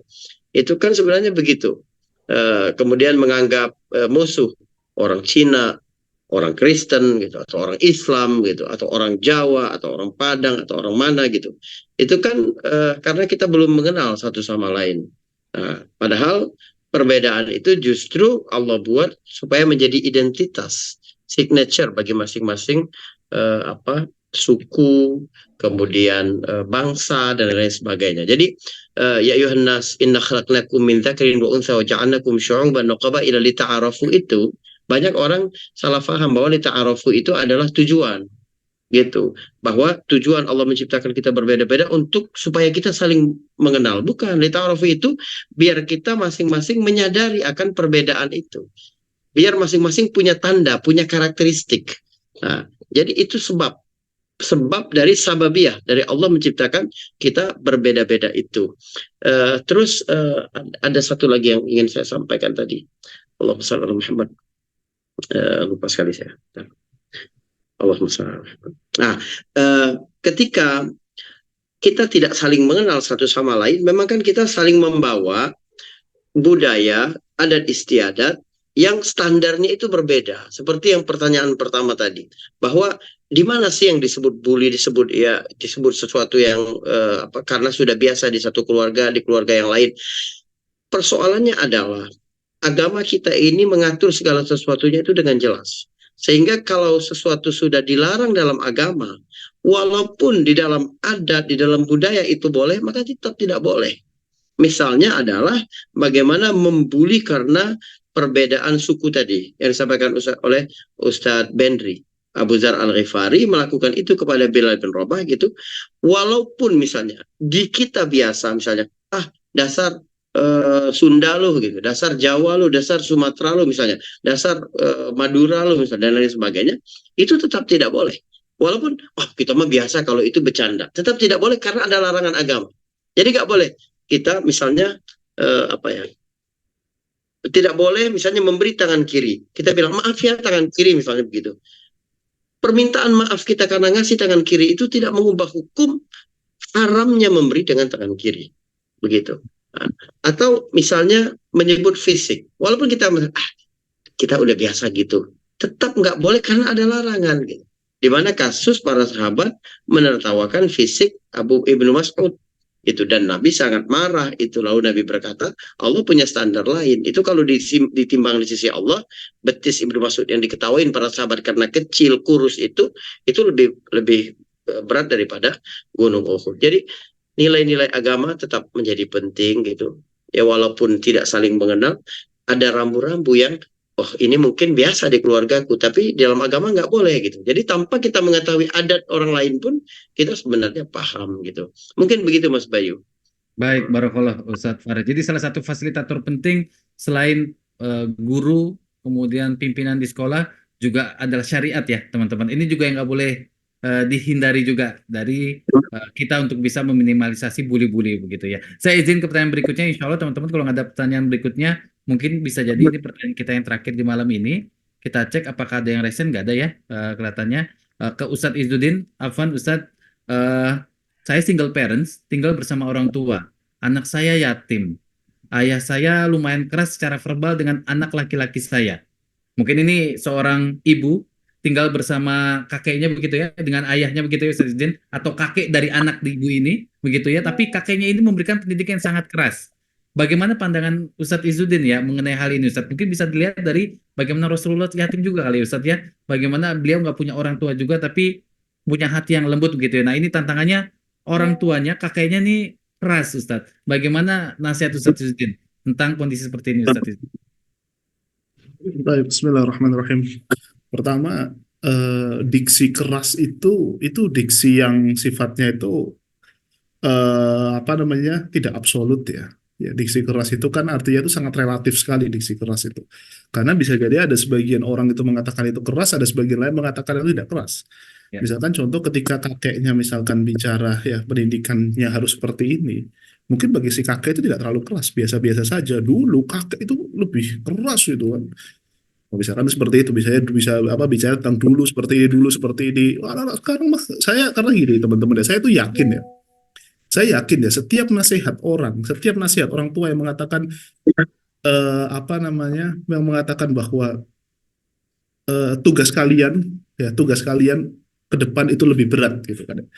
Ya, saya yakin nasihat itu juga disampaikan kepada orang tuanya kita, orang tua kita dulu kepada orang tua kita di situ kan. Ya. Misalkan ayah kita bilang kepada anak kita, bilang kepada kita misalkan, ya orang tua kita bilang kepada kita, nak, ya nanti tugasmu di masa depan itu lebih lebih berat di situ. Saya yakin nasihat itu juga akan juga disampaikan oleh kakeknya atau disampaikan kepada kakek kita, ya kepada ayah kita. Itu adalah nasihat abadi terus seperti itu gitu loh. Karena merasa bahwasanya ucapan seperti itu sudah apa namanya, karena eranya orang tua kita ketika melihat era kita itu sudah mulai sudah dengan sudut pandang yang berbeda, maka otomatis dengan mengatakan bahwa ini keras dan lain sebagainya, wah apa namanya dulu kakek itu keras banget gini dan lain sebagainya, maka anak keturunannya pun juga harus keras dan lain sebagainya. Itu kata-kata yang sifatnya itu sangat relatif sekali di sana, ya sifatnya itu sangat relatif sekali di situ, maka otomatis ya apa namanya,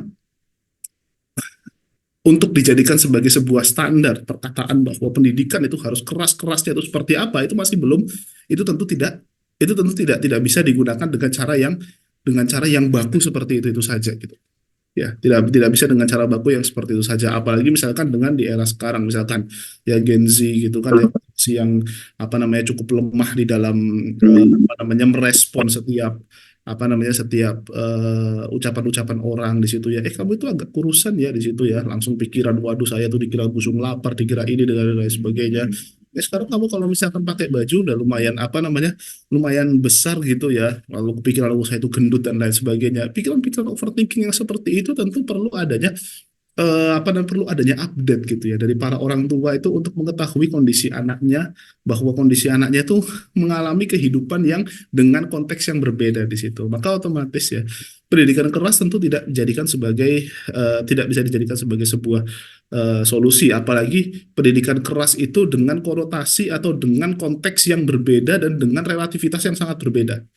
Nah, di situ mau menggunakan standar yang mana seperti itu. Kalau toh misalkan menggunakan standar yang dahulu tentu tidak akan relevan ketika mau diterapkan di era sekarang. Makanya kenapa ilmu itu berkembang, konteksnya pun juga berkembang. Makanya kenapa ada kaidah al-adat muhakkamah, ada kaidah tentang apa namanya mengikuti zaman dan lain sebagainya. Itu tujuannya itu agar kita itu bisa apa? Bisa hidup di era tersebut gitu. Bisa hidup di era tersebut, bisa benar-benar bisa mengetahui secara utuh bagaimana sih cara kita bersikap, sekalipun idealisme kita pun juga harus tetap bisa terjaga. Karena terkadang orang yang terlalu mengikuti zaman di situ karena idealisme tidak terbawa. Akibatnya tadi, ketika idealisme itu tidak terbawa, tidak ada value yang akan diberikan kepada orang lain atau tidak ada value yang diberikan kepada keturunan kita. Akibatnya apa? Ya akibatnya udahlah ngikutin saja. Misalkan contoh kayak gini, saya wallahu alam ya Ustadz Bendri, Ayah Irwan atau apa namanya Ustadz Faris, koreksi saya kalau toh misalkan saya keliru. Saya termasuk orang yang tidak terlalu sepakat gitu dengan perkataan kebiasaan orang tua yang mengatakan nanti pokoknya anak saya itu terserah mau jadi apa gitu.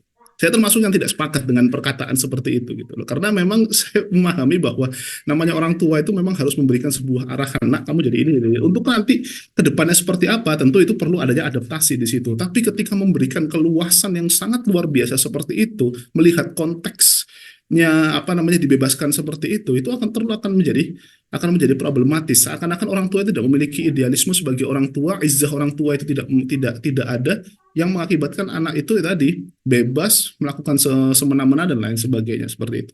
Yang jelas adalah bahwa pendidikan keras dalam konteks yang dianut oleh orang dahulu tentu berbeda ketika mau diterapkan di era sekarang di situ, maka otomatis ya eh, perlu adanya kedekatan tersendiri, memang ya kedekatan sendiri, ketenangan tersendiri kepada sang anak tersebut di situ ya, untuk memfilter, untuk memberikan ketenangan ketika ada ucapan-ucapan yang mungkin tidak terlalu baik lahir dari seorang kakek tadi gitu kan, maka tugas ibunya adalah untuk bisa menetralisir itu semua, menetralisir, memberikan pengertian kepada anak tersebut, menguatkan jiwanya di sana agar tidak terlalu baper di situ. Sekali lagi karena tadi ya. Namanya sekalipun memang ada toksik-toksik yang keluar daripada orang lain, tentu orang tua itu pasti lebih akan didengarkan daripada yang lain. Terlebih lagi dia adalah seorang ibu pasti akan lebih ada kedekatan hati di situ. Gunakan bahasa hati, ya, gunakan bahasa hati, karena tadi setiap sebuah ajaran yang dianut oleh seseorang, kenapa satu ajaran sekalipun tidak logis, tapi kenapa orang itu masih mengikuti ajaran tersebut? Karena apa? Karena yang dimainkan itu adalah hatinya, bukan pikirannya. Berapa banyak orang yang sangat logis sekali, tapi tidak diikuti oleh orang lain. Tapi berapa banyak ada satu ajaran yang sangat tidak logis, tapi bisa diterapkan oleh semua orang. Karena apa? Karena pendekatannya itu adalah perasaan di situ.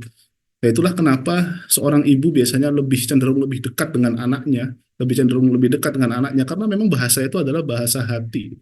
Bahasanya itu hati, lebih bisa diterima, lebih bisa dicerna. Maka tadi gunakanlah perasaan untuk bisa memberikan stimulus, memberikan nutrisi kepada anak-anaknya kita gitu, agar tadi setiap ucapan-ucapan toksik, ucapan-ucapan yang tidak baik, yang tidak ideal dan lain sebagainya yang keluar daripada lingkungan-lingkungan yang tidak stabil seperti itu tuh bisa menguatkan jiwa anak. Seperti itu, wallahu a'lam. Baik, jazakallahu khair, Ustaz Izzuddin. Jadi ibu mudah-mudahan bisa jadi nutrisi untuk anak ya. Karena ada ucapan yang tadi Ayah Irwan dan Ustadz Bendu juga sampaikan, yang kita nggak bisa kontrol itu ucapan orang lain dan ekspektasi orang lain, teman-teman ya. Jadi bismillah, mudah-mudahan Allah kuatkan kita semua. Sedikit aja ke Ayah Ridwan, ini ada pertanyaan terakhir Ayah Irwan. Iya. Sebagai summary aja, mohon dibantu terkait contoh roadmap pernikahan sederhana untuk menghindari terbentuknya generasi bully, baik Iya, pelaku maupun korban ataupun penontonnya, Ayah Irwan. iya. Itu butuh waktu 2 hari 1 malam, Mas Bayu. Masya Allah. Jadi kuncinya ikut nanti materi Enggak, berikutnya ya teman-teman. Mungkin enggak. bisa Irwan. Silakan Ayah Irwan. Iya, secara sederhana. Tapi ini sedikit menarik sekali apa yang sampaikan Ustadz Izzuddin. Ini persoalan banyak sekali nih Mas terjadi di tengah masyarakat gitu. Apa yang harus dihadapi dengan ini? Eh, saya nambah sedikit Mas. Ada di single parent di pengasuhan itu yang kita sebut dengan kemampuan acceptance gitu. Itu yang paling utama, kemampuan penerimaan gitu ya. Jadi kemampuan penerimaan itu banyak sekali kita belajar dari para sahabat, para sahabat-sahabat sebenarnya. Itu menjadi landasan penting dalam rumah tangga. Kemampuan menerima itu kalau istilahkan saya Mas Bayu, menerima kenyataan tanpa menyalahkan keadaan. Nah itu acceptance gitu. Jadi itu yang memang harus dilatihkan ke anak-anak kita sebenarnya. Jadi kenyataannya bahwa ada kakek, ada bapaknya yang agak ngomongnya keras gitu Kak. Itulah yang tadi disebutkan. Tapi tanpa menyalahkan keadaan. Kenapa harus gua gitu ya? Nah, tujuannya acceptance ini adalah supaya kita bisa objektif sebenarnya Mas Bayu. Karena persoalan ini harus selesaikan dengan objektif. Apa-apa yang kalau kita objektif bisa kita membuatnya begini Mas Bayu. Apa-apa yang bisa kita selesaikan, kita klasifikasi gitu. Susah sekali kita dalam sebuah persoalan kalau kita nggak objektif, susah kita klasifikasinya. Maksud saya ini Mas, kalau objektif itu kita balcony view maksudnya. Jadi kita melihatnya dari balkon. Ya dari balkon kita bisa memilah gitu ya. Ini klasifikasinya apa nih? Ini urusan dengan kakek ini bisa diselesaikan atau tidak? Ini tarafnya sakitnya sampai di mana ini? Ini butuh orang lain atau tidak gitu. Karena gini Mas, ini hidup ini kan argo taksi ya Mas ya, jalan terus ya. Anak-anak itu tumbuh kembangnya jalan terus gitu ya. Kalau kita nggak membuat acceptance, kita nggak kita kuatkan dan kita nggak balcony view, kita nggak mengklasifikasi mana yang harus kita selesaikan lebih dahulu, saya pikir agak susah memang Mas. Jadi khawatirnya semuanya menjadi hancur. Kita berjalan terus tapi kita nggak melakukan apa-apa. Nah itu adalah roadmap pernikahan. Pernikahannya sederhananya seperti gini Mas. Awalnya sebenarnya harus dimulai sejak dari kita memilih jodoh sebenarnya Mas. Itu. Jadi roadmapnya itu dari memilih jodoh. Dari memilih jodoh itu sebenarnya kita sudah bisa menentukan apakah calon istri atau calon suami ini dia punya tujuan yang sama nggak kelak kemudian hari seperti apa membawa rumah tangga ini. Itu Mas ya. Gitu. Nah, kemudian kita masuk dulu kepada roadmap yang pertama tuh pernikahan. Nah, pernikahan itu di tahap yang pertama di roadmap pernikahan itu yang pertama tentukan dulu tujuan, gitu ya. Tujuannya adalah kita mau kemana nih, bareng-bareng mau kemana gitu, itu tujuan gitu. Jadi kalau kita sudah menentukan tujuan, kita bisa memulai roadmap itu dari akhir gitu, Mas Bayu, gitu. Jadi yang akhir. Tujuan kita masuk surga bareng-bareng. Jadi seluruhnya suami istri harus memulai dari tujuan yang akhir harusnya. Gitu. Kadang-kadang kita berumah tangga kita mulai dari awal gitu loh Mas gitu. Kalau dari awal berantem terus Mas gitu. Tidak ada jalan keluar. Nah, kalau tujuan itu menyatukan kita, Mas. Seberapa besar pun perbedaan, itu perbedaan tuh apa, tujuan itu akan melanggengkan kita gitu, Mas. Kita nggak akan berantem besar-besaran gitu karena kita tujuan kita sama. Gitu ya. Kadang-kadang di roadmap pernikahan, kenapa roadmap pernikahan ini penting? Karena itu tadi, Mas. Tujuan ini akan menguatkan kita sebenarnya, Mas. Seberapa besar pun perbedaan, kalau tujuannya sama, mudah-mudahan nanti nggak akan, jadi berantemnya nggak gede-gedean lah gitu, Mas gitu. Nah, tentukan tujuan lebih dahulu. Nah, kemudian baru tahapan-tahapan menuju tujuan itu yang kita sebut dengan roadmap pernikahan. Nah, roadmap pernikahan itu sederhananya adalah tahap yang pertama itu pranikah. Nah, jadi orang yang menikah itu sangat ditentukan seperti apa proses pernikahannya dia, gitu loh, Mas. Itu ya. Pranikah itu nanti yang disebut dengan Ustadz Benri, seberapa banyak dia punya hutang pengasuhan sudah terselesaikan apa belum, atau dia punya luka pengasuhan atau tidak, gitu loh, Mas gitu. Jadi itulah banyak lagi yang lain. Yang kedua adalah di 5 tahun awal pernikahan. Nah, di tahap yang kedua ini sangat menentukan untuk tujuan, gitu loh, Mas. 5 tahun pernikahan, karena di semuanya itu istilahnya kalau di iklan ada sebuah kamera itu adalah warna aslinya akan muncul, Mas. Itu biasanya bisa untuk bersandiwara itu 2 tahun awal pernikahan. Gitu, Mas Bayu. Apa, ngomong sayang, ngomong cinta, apa kamu itu segala-galanya lah gitu. Nah, mulai 2 tahun ke puncak itu warna asli muncul tuh, Mas. Ya, tidak seindah warna aslinya sebenarnya gitu, Mas. Ternyata kalau dia mentok nih, laki-laki yang awalnya tuh kesannya Islami banget atau apa gitu, Mas. 2 tahun muncul, yang muncul itu yang warna aslinya pemarah, ngambekan gitu loh, Mas gitu. Nah, itu kalau ada dalam roadmap pernikahan, kita nggak akan ngumpat kemana-mana. Karena kita sudah sepakat bahwa di 5 tahun pernikahan itu, bahwa kita akan mengatakan pada pasangan kita, kamu dipilihkan Allah untuk menutup aib itu. Nggak ada orang terbaik selain dari kamu yang dipilihkan Allah. Dan aku ini adalah penutup aib terbaik yang dipilihkan Allah. Jadi kalau begitu, kita sudah ada sebenarnya mentor kita untuk memperbaiki ini. Jadi kita jangan umbar kemana-mana ya, Dek, gitu. Itu suami bilangnya gitu, Mas, gitu ya. Nah, itu kadang-kadang di 5 tahun pernikahan ini, karena memang tidak terbuatkan roadmap pernikahannya, 5 tahun pernikahannya menjadi puncak semuanya, Mas Bayu. Berantemnya iya, perbedaannya gede-gedein, kelemahan masing-masing tidak diselesaikan, malah diumbar kemana-mana. Nah, 5 tahun awal pernikahan ini akan menyebabkan, mengakibatkan seperti apa 5 tahun berikutnya. Sederhananya, Mas, 5 tahun awal pernikahan, kemudian masuk tahap yang ketiga. Tahap yang ketiga itu anak-anak sudah mulai ada anak persoalan akhir baliknya dia, persoalan tadi bagaimana melahirkan anak laki-laki. Nanti masuk ke tahap yang keempat itu adalah di mana anak-anak sudah tidak di rumah lagi. Nah, gitu, Mas. Nah, kembalilah seperti apa yang sering disebut oleh para ustadz-ustadz itu dengan menguatkan 15 sunnah Rasulullah itu, untuk menguatkan komitmen kita tentang cinta gitu, karena sudah mulai melemah nih, Mas, gitu ya, tingkat apa ya, orang sering menyebutnya midlife crisis gitu loh, Mas. Sudah mulai nih, Mas, gitu ya. Apa dulu tuh senang gitu ya, melihat Mas Bayu, istrinya senang melihat Mas Bayu pakai jenggot gitu. Sekarang udah midlife crisis gitu, karena kan jenggotnya jangan terlalu panjang deh, Mas, gitu apa gitu loh. Sudah banyak krisisnya nih. Jadi 15 sunnahnya harus dikuatkan gitu. Nah, itu tahap-tahapnya. Gitu sampai selesai insyaallah. Wallahu a'lam bishawab. Baik, barakallah jazakallah khair, Ayah Irwan. Wah, ini bekal untuk Ustadz Izzuddin juga, clue sedikit. Jadi boleh ngopi dengan Ayah Irwan ya Ustadz Izzuddin ya. Nanti kita setting waktunya ya, insya Allah ya.